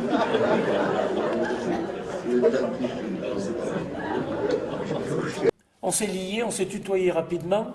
Et à chaque fois, je lui disais, qu'est-ce qu'on pourrait faire comme photo? Mais tu me dis, moi je fais ce que tu veux. Je vais me raser ce matin, ben, je vais prendre le rasage. Je vais couper du bois, je vais te prendre en train de couper du bois.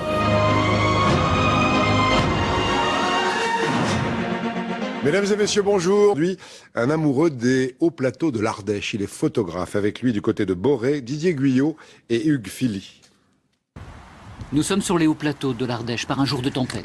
Mais qu'importe le vent qui souffle, Claude rend visite à un vieil ami. Bonjour Pierre. Alors, qu'est-ce que ça dit? Ça c'est du tonnerre. Ça c'est super. Ah oui, c'est moi. On va trinquer quand même. Pierre, c'est Pierrot, un vieux paysan plein de bon sens et de malice qui vit seul ici dans sa ferme. Un homme que Claude affectionne particulièrement.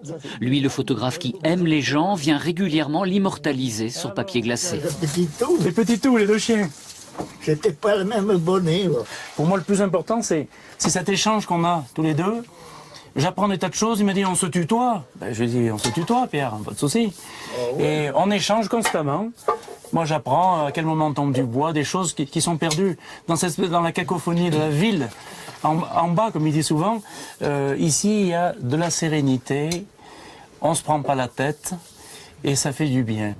Tous les mois et demi, à toutes les saisons. Et je voulais surtout y aller l'hiver, dans des conditions épouvantables, se rendre compte ce que c'est que le plateau ardéchois à 1h15 de chez nous, en plein mois de février par exemple. Et puis au mois de mars 2009, il tombe 2,50 m de neige la route fermée chez lui, impossible de l'ouvrir sur 7 km. J'ai dit tant pis, je vais louer l'hélicoptère, et puis je vais faire des photos de paysages d'hélicoptère, et puis pourtant ça a un coût, hein, mais j'ai dit tant pis, je le fais. J'appelle Pierre qui me dit « Oh, tu peux bien venir avec l'hélicoptère, ça m'étonnerait que tu viennes en hélicoptère. » Mais j'ai dit « Si, il fait très beau ce matin. » Il m'a dit « Il fait moins 15. Moins 15. » Eh bien, je lui ai dit « Dans une demi-heure, je suis au-dessus de chez toi en hélicoptère. » Et puis effectivement, on est arrivé au-dessus de chez lui et je l'ai vu sortir avec ses chiens et sa pelle. Et le toit de la maison complètement rempli de neige sur 2,50 m. La route, on ne la voyait plus. Il n'y avait que les poteaux d'EDF, plus de route. Et puis au loin, j'ai photographié le chasse-neige qui venait avec essayer de creuser dans la glace. C'était tellement gelé, il avait plu, il avait neigé, il avait gelé, il avait reneigé. Il avait regelé, enfin, c'était une année absolument incroyable. Hein. Le Mézin et tous les arbres congelés, un moment incroyable. Hein. Et j'ai fait ces images là, du plateau ardéchois à toutes les sauces. J'en ai offert au Dauphiné, ils en ont fait la une du Dauphiné plusieurs fois. On s'est liés et je lui ai dit, tu sais Pierre, je te photographierai jusqu'au dernier souffle. Je suis tellement attaché à toi, tellement attaché à ce que tu m'expliques et que tu me montres. Ah bon? Eh bien il m'a dit, je le dirai un peu partout, qu'il faudra que les gens y viennent à mon enterrement parce qu'il y aura le photographe, il sera là. Hein. Donc quand il est tombé un peu malade et qu'il est parti un moment à l'hôpital, il disait à toutes les infirmières, il faudra venir à mon enterrement, hein, parce qu'il y aura le photographe. Ça, il me suit partout, voilà. Et puis après, il était à Marcol, dans une maison de retraite un petit moment, même discours, et puis il est revenu chez lui, puis il est reparti à l'hôpital, et il a fini en 2013. En juillet 2013, j'étais en vacances, dans le sud de la France, et je suis remonté 700 km pour venir, comme prévu, photographier mon cher Pierre à son enterrement. Et là, j'ai des images absolument incroyables. Quand on a rentré le cercueil dans l'église de Boré, qui est une grande église avec les 300 personnes, 300 anciens qui ont enlevé leurs casquettes en même temps, là, des moments incroyables. Voilà.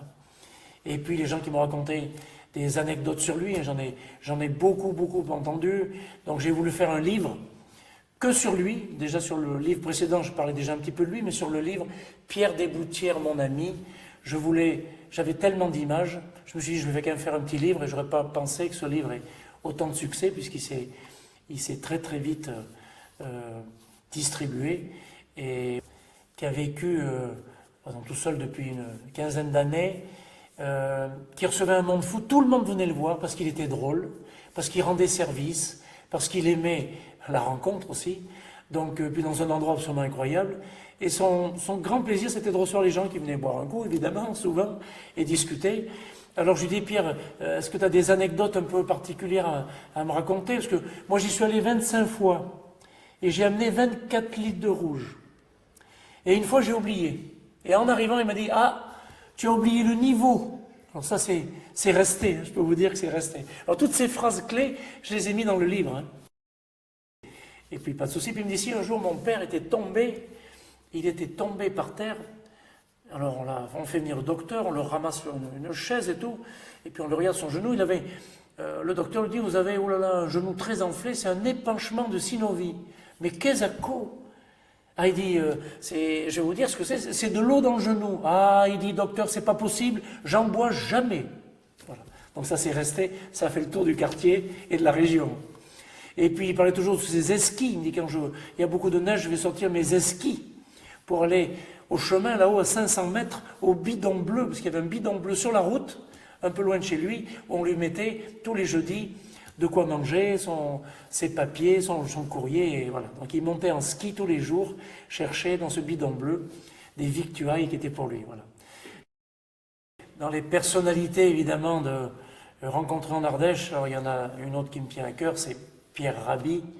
Pierre Rabhi arrive en Ardèche en 1964-65, et mon père, qui était au conseil général, nous dit il y a vraiment un avant-gardiste qui vient d'arriver en Ardèche avec des idées incroyables et qui est ici, qui est quelqu'un qu'il faut rencontrer. Ben, moi j'ai eu la chance de le photographier plusieurs fois, et il habite dans le sud de l'Ardèche, et on s'est liés très vite parce que quand j'ai fait un précédent livre qui s'appelait Tradition et innovation en terre d'Ardèche, je lui ai demandé, est-ce que je peux venir vous voir, Pierre, est-ce que vous accepteriez de faire la préface, parce que je fais un livre sur la transmission des anciens aux jeunes qui s'installent. Il m'a dit tout de suite, rien que le sujet, rien que le sujet que vous me donnez, je vous dis oui tout de suite. Ah, dis donc, je me dis ça, j'en reviens pas. Est-ce que je peux faire une image de vous? Est-ce que vous acceptez? Oui, très bien. Dites-moi où est-ce que vous voulez que je sois. Je dis, j'aimerais faire un beau portrait en noir et blanc. Alors j'ai fait quelques images. Et puis je lui dis, j'aimerais bien faire une photo. Est-ce que je pourrais revenir? Écoutez, vous pouvez revenir, je suis très sollicité, mais pas de problème. J'aime bien votre démarche. Je vous recevrai quand vous voudrez. Je lui ai dit, écoutez Pierre, j'ai une image en tête, il y a très longtemps, quand on veut quelque chose, vous savez, quand j'ai quelque chose dans la tête, je lâche rien. Je vais venir avec un seau avec de la terre. Et je voudrais prendre vos mains avec de la terre et une petite plante dedans. Pour pouvoir expliquer au photographe, quand il démarre dans le métier, que quand on sème le matin, on ne récolte pas l'après-midi. Voilà, ça j'y tiens beaucoup. Il me dit, pas de problème, où est-ce que vous voulez que je me mette? Et puis j'ai fait un gros plan de ses mains, et puis j'ai fait d'autres portraits dans son jardin, dans plusieurs endroits. Voilà. Et puis je lui offre ces images en contrepartie, et on garde ce contact et cette relation absolument incroyable. Voilà. C'est peut-être difficile d'appliquer tout ce qu'il dit, mais quand même, quand on voit un petit peu l'intelligence, tout ce qui a été pensé. Donc je fais un jardin potager, je m'y suis remis grâce à lui. J'ai 200 mètres carrés de jardin potager chez moi et je fais attention à faire mon compost et à faire du bio et à trier mes déchets. Voilà, je suis à fond dans cette à récupérer l'eau de mes chenaux parce que l'eau sera un gros problème demain. Donc toutes ces bonnes habitudes à prendre, je les donne dans mes soirées, je les raconte Pierre Rabhi à ma façon. La mémoire d'une vie représente souvent un beau patrimoine, des souvenirs témoignent d'une époque.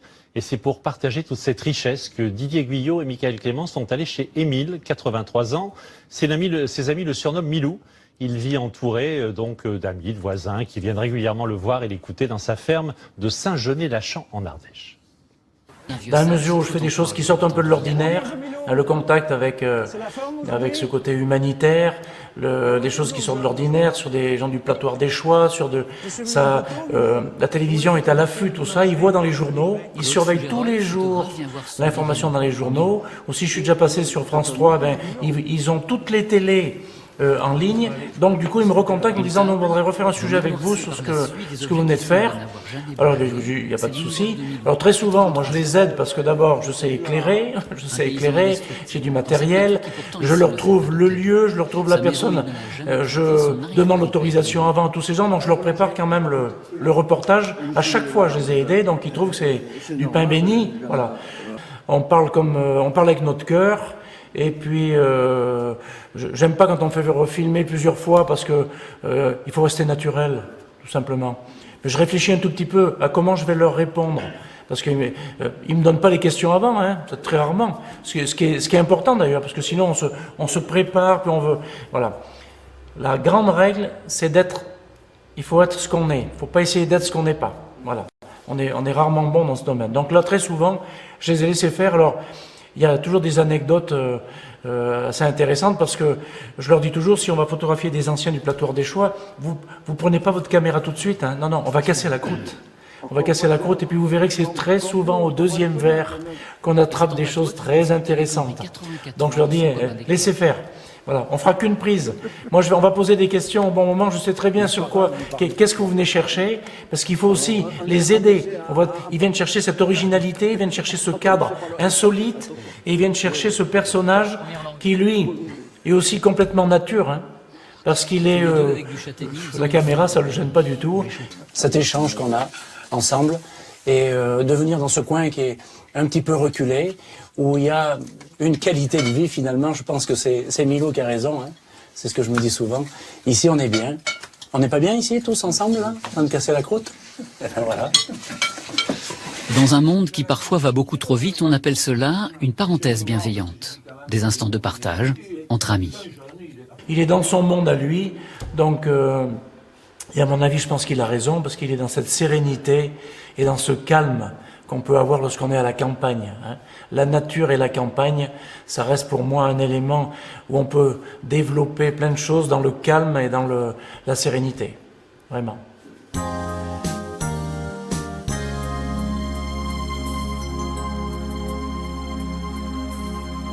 Suite à ces reportages sur l'Ardèche, Un jour, le journaliste de TF1 m'appelle en me disant figurez-vous que Jean-Pierre Pernaut, qui commande tous ces reportages, aimerait bien vous inviter à TF1. Ben, je lui dis je suis très surpris, mais c'est très sympathique, mais ben, écoutez, j'accepte d'y aller, ça m'intéresse de voir comment fonctionne TF1. Le personnage, je le connais pas, donc j'arrive à Paris, et puis je monte et j'arrive, il me dit « Ah, mais le photographe ardéchois, oh là là, je vous reconnais. » Oui, oui, parce que alors vraiment, je vais vous dire, je suis très content de vous accueillir, parce que tous les reportages qu'on a fait en Ardèche avec vous, c'est toujours des gens vrais. Ben, je lui dis « Je vous remercie, mais je lui dis, il y a d'autres départements où il y a des gens vrais. » Oui, oui, mais non, l'Ardèche, on fait beaucoup de reportages en Ardèche. Tout le monde est content d'aller tourner en Ardèche parce qu'on rencontre des personnages qui sortent de l'ordinaire, dans des paysages incroyables. Vous avez un département qui est magnifique et tout. Donc on a créé un lien. Il a dit, tiens, prenez-nous en photo avec la secrétaire. On s'est dit, prenez-nous en photo tous les deux. Là, moi, je voudrais bien une photo avec notre photographe ardéchois. Ben, je lui ai dit, écoutez, on va garder le contact. Il me dit, n'hésitez pas, si vous avez un sujet qui sort de l'ordinaire, n'hésitez pas à m'en faire part. Le terroir, les gens du pays, les traditions, puisque les 10 dernières minutes du journal de TF1 à 13h, c'était toujours là-dessus.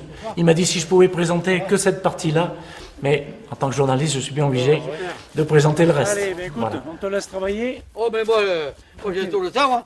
C'est un immense plaisir de vous faire partager tous ces moments forts depuis plus de 35 ans, ça fait même 38, grâce à l'aide précieuse aujourd'hui de la commune de Beauchastel, que je remercie énormément. Ce qui est important, c'est que la culture, tout le monde défend la culture un peu partout, et lorsqu'on fait une exposition, je décide de faire tirer une exposition qui va devenir itinérante, ça j'y tiens beaucoup. Alors sur les gueules d'Ardèche, j'en ai fait d'autres sur des paysages ardéchois, j'en ai fait sur la variété du métier de photographe. Voilà, ça permet de sortir ces images de son entreprise.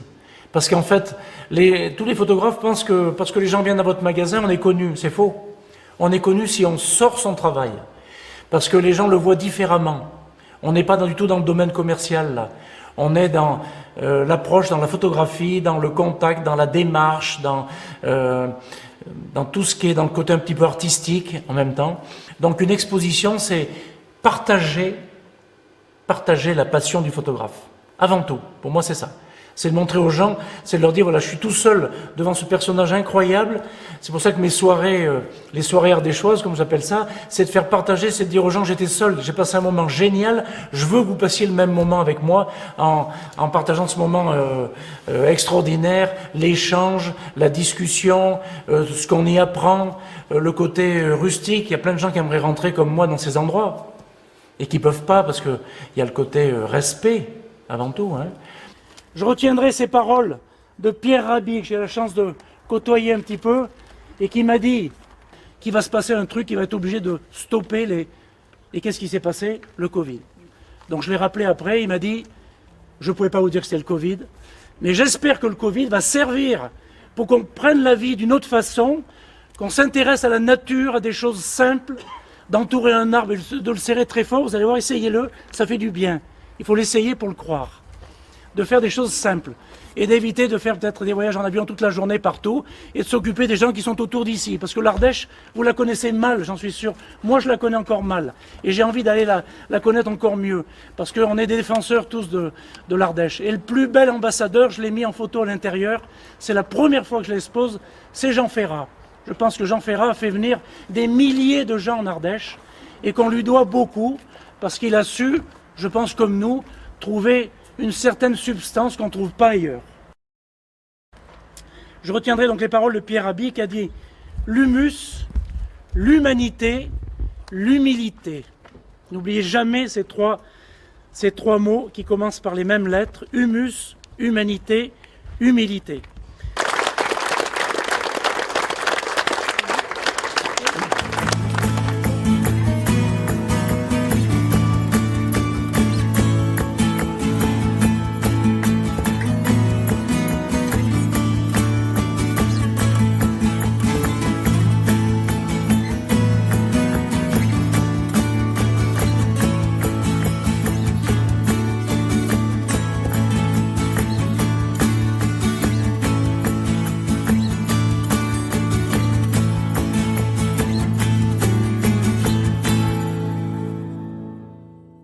va très vite éteindre et commenter rapidement les premiers visages.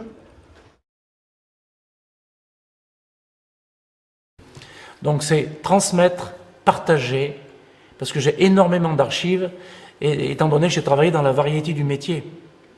Donc je suis très content de pouvoir faire ça en Ardèche, un petit peu partout, et dans la Drôme aussi, évidemment.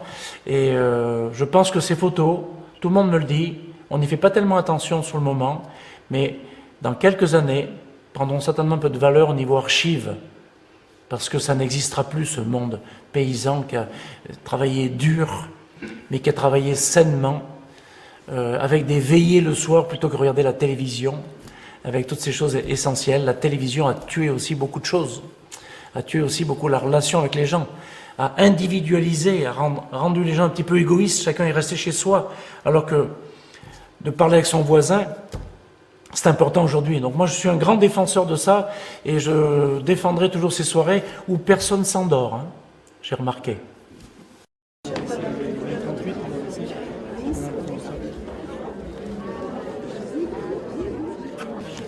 C'est sûr qu'à la fin de ces soirées, très souvent, on me demande est-ce que vous avez des livres à vendre? Donc j'ai quelques livres évidemment sur place, et je signe quelques dédicaces. Ça fait toujours très plaisir aux gens. Puis moi, ça me fait énormément plaisir de signer. C'est qu'on apporte un petit élément personnel. Et très souvent, les gens disent mais moi j'ai connu ce monde-là parce que mes parents, mes grands-parents faisaient ça, et vous, grâce à ce que vous nous montrez, ça nous remémore ce qu'on a vécu lorsqu'on était jeune. Parce qu'en fait, on se raccroche tous au passé, un jour ou l'autre, hein. Même si on s'occupe de l'avenir aussi et du futur, mais c'est important donc de mettre un petit mot. Et très souvent, je leur dis le mot que je ressens, c'est que ce sont des rencontres dans ces livres extraordinaires qui sont parfois hors du temps, tout simplement, mais qui font partie de notre patrimoine ardéchois. Voilà la phrase que je mets très souvent, c'est vraiment le partage et ces temps forts qu'on a avec ces personnages, hein. La belle endroit, c'est la belle endroit. Mais il a besoin d'être entouré, ça c'est sûr. Hein. Il a besoin d'avoir du monde autour. Il aime la foule, il aime aussi les gens forcément. C'est quelqu'un de très humain, avec beaucoup de compassion, de respect. Il est curieux forcément, puisqu'il a envie de savoir plein de choses. Il a envie de transmettre, ce qui est important. Il est dans le passé, mais il est à la fois... il veut que les choses restent, que les gens puissent... Il peut y avoir une espèce de témoignage qui reste et qui se perpétue de génération en génération. Donc il est très humain. Ouais. Voilà. Mais il aime la foule, il aime qu'on l'entoure, il aime Je ne serais d'abord rien sans mon épouse, et puis depuis qu'on a commencé, depuis qu'on se connaît, c'est elle qui m'a acheté, parce qu'elle gagnait déjà sa vie, mon premier appareil photo 6-7 chez mon collègue de Biarritz, appareil professionnel, hein. Donc ça c'est un souvenir absolument incroyable. Elle aimait la photographie, donc ça c'est aussi quelque chose qui aide, bien entendu. Elle était derrière, ce soutien absolument incroyable, qui m'a permis de devenir ce que je suis, mais c'est des heures et des heures où elle m'a laissé partir seule, c'est en déplacement, en stage dans toute la France, des week-ends où elle était seule avec les enfants, c'est tout ça que je lui dois énormément, et on a fait ce choix qu'on ne regrette pas, même si c'est compliqué pour la retraite aujourd'hui, mais vraiment, je crois que je me serais jamais fait sans elle. Ça a été un pilier derrière absolument important, qui travaille dans l'ombre, hein, parce que c'est souvent le rôle de beaucoup de femmes qui travaillent dans l'ombre, et leurs maris font les coqs en première ligne devant, mais voilà, donc je lui dois beaucoup. Ça, j'y tiens beaucoup à le dire, c'est très important pour moi.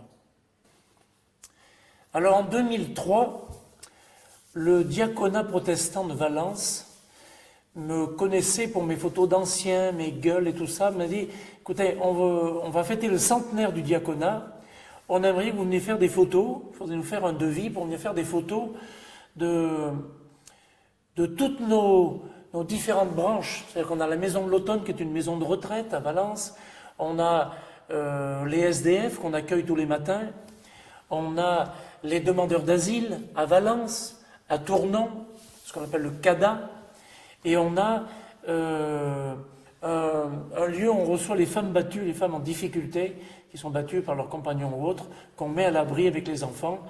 J'ai écouté, ça m'intéresse beaucoup comme sujet, mais j'y vais sans appareil photo et je veux aller me rendre compte d'abord avant de vous faire quoi que ce soit.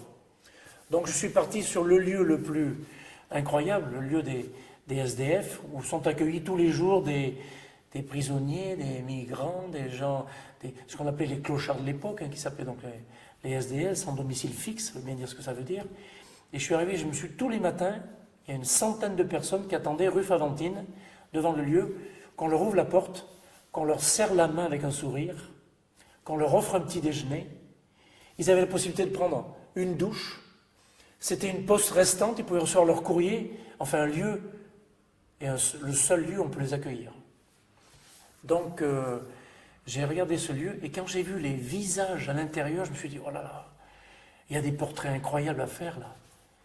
Mais comment je peux faire pour qu'ils acceptent? J'en parle à l'animateur qui me dit, oh là là, les prendre en photo, tu vas voir qu'ils ne vont pas être d'accord, hein, pas une seconde, mais enfin bon, peut-être quelques-uns, mais enfin... Je dis, non, tu sais ce qu'on va faire? Je vois que vos murs ici sont complètement blancs. Je vais chercher une expo de photos, on va accrocher une expo de photos. Je suis reparti à Beauchastel, j'ai décroché des photos de tout style, des photos de gens, des photos de paysages, des photos de très variés d'hélicoptères, et je suis venu accrocher les photos.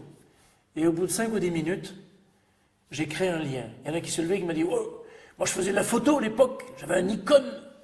Voilà, il était un petit peu alcoolisé, mais pas de problème, un visage assez incroyable, avec son chien qui était avec lui. Alors je lui dis, ben écoute, attends, je finis d'accrocher l'expo, et puis si tu veux, ça m'intéresse de discuter avec toi. Est-ce que je peux photographier ton chien? Il me dit, moi non, mais mon chien, oui, pas de problème. Je lui dis, ben, tiens, je vais prendre ton chien. Je vais faire un petit bruit, les oreilles qui se dressent, je prends le chien en photo, et je lui montre. On était en numérique. Hein. Et il me dit, ça, ah ben j'aimerais bien la voir, cette photo. Et bien je lui dis, ça tombe bien. Moi j'ai envie d'offrir une photo à tous ceux qui veulent ici. Mais j'aimerais t'en faire une deuxième, c'est toi et ton chien. Il m'a dit, ben écoute, dans ce cas-là, tu viens avec moi dehors, et tu viens t'asseoir sur le trottoir. Ça fait 20 ans que je m'assois sur le trottoir dehors, là. Eh bien, je m'assois à côté de toi, ça m'intéresse de comprendre. Et je me suis assis dehors pendant presque 3 quarts d'heure, 1 heure. Et je voyais des gens qui changeaient de trottoir. Mais tu vois, ça c'est terrible. Les gens, ils nous voient, puis ils voient qu'il y a le chien et tout ça, ils changent de trottoir. Et tu sais, moi, donc c'était le matin, il me dit, moi, j'ai bac plus 6. Alors, il faut que tu m'expliques, là, comment ça se fait. Et il me dit, tu sais, j'ai vécu quelque chose de terrible. J'ai vu ma femme et ma fille se faire écraser devant moi, en Belgique, il y a 20 ans. Donc, on pète un câble, hein, c'est ce que c'est. L'alcool, je perds mon travail, la famille me laisse tomber, je prends la route et je suis arrivé à Valence. Et ça fait 20 ans que je vis à Valence dehors la nuit, à toutes les saisons. Et je me dis, c'est pas... Et c'est quelque chose, moi, qui me fait mal. Je ne comprends pas qu'aujourd'hui, on n'ait pas réglé ce problème. Alors j'allais dire des phrases clés. On monte sur la Lune, on fait des trucs incroyables, on met un argent dans des trucs. Je ne suis pas contre qu'on avance dans le progrès, mais qu'on règle d'abord le problème essentiel, que les gens aient tous de quoi manger. Voilà, Pierre Rabhi avait le même discours. On s'occupe d'abord de donner à manger à tout le monde, et puis après de loger tout le monde, de trouver un travail à tout le monde, avant de partir dans des projets qui vont beaucoup trop vite et beaucoup trop loin, même si la recherche est importante. Et puis je me lie avec ce personnage. Comme c'est un peu une grande gueule, il rentre dans la pièce et il dit « Allez vous faire photographier !» Il offre une photo à tout le monde, là. « Allez-y !» Alors j'ai pris un chien, 2 chiens, une personne avec son chien, 3. Et j'ai fait 70 portraits le matin. Là. Et j'ai dit « Je vais revenir. » Et depuis 10 ans, je reviens 2 fois par an, au printemps, à l'automne, faire une série de photos, pas du tout dans le local qui est tout peint et tout neuf, dans les cabanes en bois où on accroche les chiens le matin, là. Je déroule un vrai studio avec ma rallonge électrique à l'extérieur et j'installe un studio et je photographie des portraits. J'offre un portrait noir et blanc à tous ceux qui veulent, y compris les bénévoles, qui sont souvent un peu sceptiques. Non, pas moi, si, c'est important.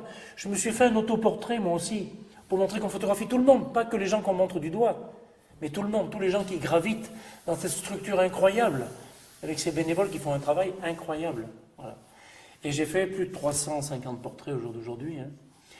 À la fois sur lui et à la fois sur les femmes battues aussi. Ça c'est aussi dans la même structure un sujet incroyable. Je suis arrivé, j'ai vu des femmes prostrées comme ça, qui étaient devant une table en disant « il y a quelqu'un qui vient vous photographier, mais ils n'ont pas envie une seconde ». Et puis on a créé un lien, on a bu le café. J'ai commencé à dire, je vais faire des photos noir et blanc de vous, ou peut-être que de vos enfants, si vous voulez, ou de vous avec vos enfants, comme vous voudrez. Mais moi, je suis là pour vous aider, parce qu'avec une image, on peut faire plein de choses. Je peux vous rendre de la dignité, vous rendre l'image. C'est quelque chose qu'on garde. C'est une trace extraordinaire. C'est voir vos enfants grandir. C'est un truc absolument incroyable. Donc, elles ont accepté. J'ai dit, ben, je reviens dans 15 jours. On installe un studio. Elles se sont maquillées, se sont préparées. Et on fera une expo 15 jours après, où vous viendrez découvrir vos photos. Et ça, pour moi, c'est un moment... Quand je vois, on a installé une expo 15 jours après, sans qu'elles les voient, et on a ouvert les portes. Si vous avez vu ces femmes devant ces images, après ce qu'elles avaient subi, moi, c'est un moment, j'en ai la chair de poule quand je le raconte, c'est vraiment un moment incroyable. Il y a quelques-unes qui n'ont pas accepté, mais à 80%, elles ont dit oui. Et j'ai gardé un lien avec elles, et elles ont accepté de passer dans la caméra, enfin, ainsi de suite. Donc je continue. Moi, ça me touche énormément de photographier. Avec un outil comme l'appareil photo, on peut faire des choses absolument incroyables. Voilà. Donc il faut un peu de culot, il faut oser. Mais quand on rentre dans le sujet, puis que les gens vous racontent en très peu de temps leur histoire, ben vous n'avez qu'une envie, c'est de continuer. Hein. Donc je continue toujours, je ne suis pas prêt de m'arrêter.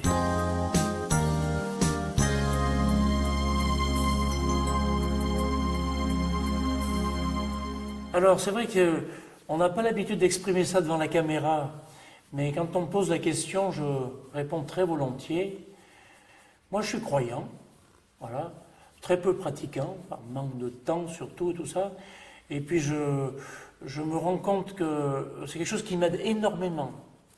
Alors c'est une présence, c'est difficile à décrire, hein, c'est quelque chose qui est une présence qui est toujours là avec moi. C'est quand tout d'un coup je me dis, tiens, alors il y a une belle photo, il faudrait que j'ai la lumière, clac, la lumière arrive.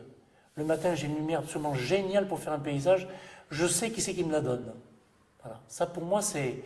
Et quand je suis en train de photographier des gens, vous savez, il y a des moments où on se dit, je vais sortir l'appareil photo, je suis hésitant, je le sors pas, je le sors. Il y a bien quelqu'un qui va m'aider. Je vois pas, on va pas me remballer avec, bon. Eh bien j'ai toujours cette présence qui est absolument incroyable, qui m'aide tous les jours. Donc je m'en sers, je l'utilise. Je renvoie la balle aussi tant que je peux. Et c'est quelque chose qu'on ne peut pas décrire, mais qui est une force absolument incroyable, qui me sert tous les jours. Dans un métier comme le nôtre, on rencontre des gens de tout style et tout, et ben c'est une partie du courant qui passe et qui fait que les gens en face, ben, je pense qu'ils reçoivent quelque chose de différent. Hein. Je ne fais rien d'extraordinaire, mais je pense que dans mon discours, dans la façon d'aborder les gens, il y a une espèce de confiance qui s'installe, et cette confiance, elle vient d'en haut aussi, je dirais, et elle m'aide énormément.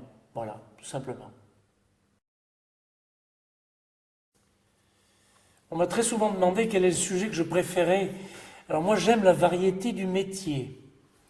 Donc j'ai un planning complètement fou, puisque je peux faire le matin des photos de bijoux pour une entreprise, l'après-midi, je peux faire une photo de femme enceinte, le lendemain, je fais du scolaire, après, je fais des photos de paysage quand la lumière est bonne, je fais de la formation de plus en plus, je fais beaucoup de portraits, je fais du mariage le samedi, je fais de l'événementiel en semaine ou le soir. Enfin, j'aime la variété du métier. J'aime pas faire du portrait pendant 3-4 jours. Voilà, j'aime vraiment que ce soit varié dans ma semaine. Alors après, si on me demande vraiment qu'est-ce que je vais garder au bout, c'est les photos d'anciens, les portraits d'anciens, et ça je continuerai. Oui. Les portraits de gens en difficulté, tout ce qui est l'humain avant tout, photographier l'humain, et puis le paysage et la lumière. Parce que alors là, la lumière qui nous est donnée par en haut nous apporte des moments incroyables qui ne sont jamais les mêmes. Donc je dis toujours aux gens, regardez le ciel tous les matins, toute votre vie, vous n'aurez jamais le même ciel, jamais. Il est différent tous les jours, il est gratuit, la lumière est tout le temps différente, à toutes les saisons. Donc moi la lumière c'est mon sujet de prédilection. La lumière et l'humain, c'est ce que je préfère de tout dans la photographie et que j'essaye de trouver dans tous les sujets extrêmement différents que je fais à chaque fois. L'Aulagnier. Oui, c'est l'Aulagnier, oui, c'est ça. Ouais. Alors quand on me demande quelle est la plus belle photo que j'ai pu réussir, Bon, je dis toujours que c'est celle que je vais faire demain, mais c'est vrai que j'ai quand même quelques images un peu fétiches qui me suivent un peu partout. C'est surtout une gueule d'un personnage incroyable. On aurait pu croire que c'est un SDF avec une grosse barbe et tout, qui était un paysagiste suisse. Je lui ai demandé, il passe dans la rue ici, là, il passe dans la rue, je sors et je lui dis, est-ce que vous me prêteriez votre visage? Et il m'a dit oui. Et grâce à cette image, j'ai gagné un concours national sur le portrait, avec ce visage absolument incroyable. Hein. Voilà, ça c'est sûr que c'est une image très très forte que j'ai pu réaliser.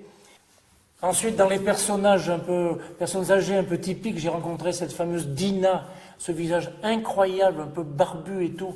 Je rencontre au mois de juillet qui parlait que patois à Chalancon. Ça, j'en reviens pas non plus, c'est un visage, c'est vraiment un des plus beaux visages ardéchois que j'ai rencontré avec 2 yeux bleus qui pétillent au milieu. Voilà, des rencontres incroyables. Donc c'est sûr qu'on se pose une question toujours, comment on voit l'avenir? Bon, moi j'ai 62 ans aujourd'hui, je me dis, je pense que l'image restera toujours, que les moyens vont être modifiés, il y aura sûrement des nouveautés. On se demande toujours qu'après Internet, qu'est-ce qui peut sortir d'autre? Bon, il y a la 3D qui arrive. Enfin, l'évolution, je ne suis pas inquiet, il y en aura toujours, mais on sera toujours dans l'image. Ce qui m'inquiète un peu, c'est est-ce qu'on sera dans l'humain? Ça, c'est un sujet qui me tient à cœur, mais je pense quand même que la photo, ça conservera. C'est quand même un tel plaisir pour les gens quand les gens parlent de l'image. Même si, au jour d'aujourd'hui, ils ne s'y intéressent pas, si je leur montre une photo dans 20 ans de eux tout petits, ils vont avoir envie de la voir. Donc je pense que la photo continuera toujours, techniquement avec d'autres moyens, d'autres recherches qui seront certainement plus poussées, mais nos beaux vieilles photos qui resteront qu'on sortira d'un placard ou autre, on aura du plaisir toujours à les regarder, à les palper, à les partager, et j'espère que la chaîne continuera, hein, que ce que j'ai fait moi sur les anciens, ben, ça servira à d'autres demain, et puis voilà. Hein. On n'est que de passage sur la Terre, donc on est là pour transmettre, c'est pour ça que c'est important de donner tout ce qu'on a, tout ce qu'on sait, pour que ça puisse servir à d'autres, qui vont s'en servir. C'est une chaîne qui va permettre demain de continuer. La photographie, c'est une passion, c'est une chance inouïe d'avoir pu travailler dans ma passion. Au départ, je ne savais pas où j'allais du tout, hein. Mais avec 35 ans de métier à mon compte, plus 5 ans de métier comme vendeur dans un magasin de photo, donc ça fait plus de 40 ans que je suis dans la photo, donc je vis de la photographie. C'est une chance inouïe, c'est la passion avant tout, la passion. Et tous les jours, à tous les instants, rencontrer des gens, la belle lumière, les faits historiques, les rencontres incroyables de gens connus ou moins connus, les gens en difficulté. Voilà, c'est un ensemble de choses. Avec un appareil photo, je dis que c'est un outil génial, absolument génial, pourvu qu'on le garde. Parce que grâce à ça, on n'est pas des presse-boutons, mais il faut penser la photo avant d'appuyer. Donc ça demande de la recherche, tout le temps. Il faut bien réfléchir à ce qu'on fait. On n'appuie pas, on ne mitraille pas, on ne fait pas du shooting, c'est des mots qui sont terribles. Mais on pense la photo, donc on doit faire comme on faisait en argentique. On ne shootait pas en argentique, mais lorsqu'on appuyait, on avait réfléchi, hein, beaucoup plus qu'en numérique. Et que je préférais la période de l'argentique sur ce plan-là. En dehors de ça, on ne peut pas aller contre... je ne serais plus photographe aujourd'hui si je n'avais pas suivi le numérique. Merci au numérique qui m'a pourtant fait très peur. Dans ce plus beau métier, parce que vraiment, c'est un métier qu'on fait avec passion. Enfin, moi, c'est comme ça que je le vois. C'est la seule chose qu'on ne peut pas m'enlever, c'est la passion du métier de photographe, qui reste pour moi une chance inouïe, puisque ça ne représente que 15% de gens qui vont au travail avec plaisir, et 85% qui vont en marche arrière tous les jours. Donc je pense que j'ai bien choisi ma voie, avec un plaisir énorme de faire toujours des images, et je vais continuer à la retraite et après.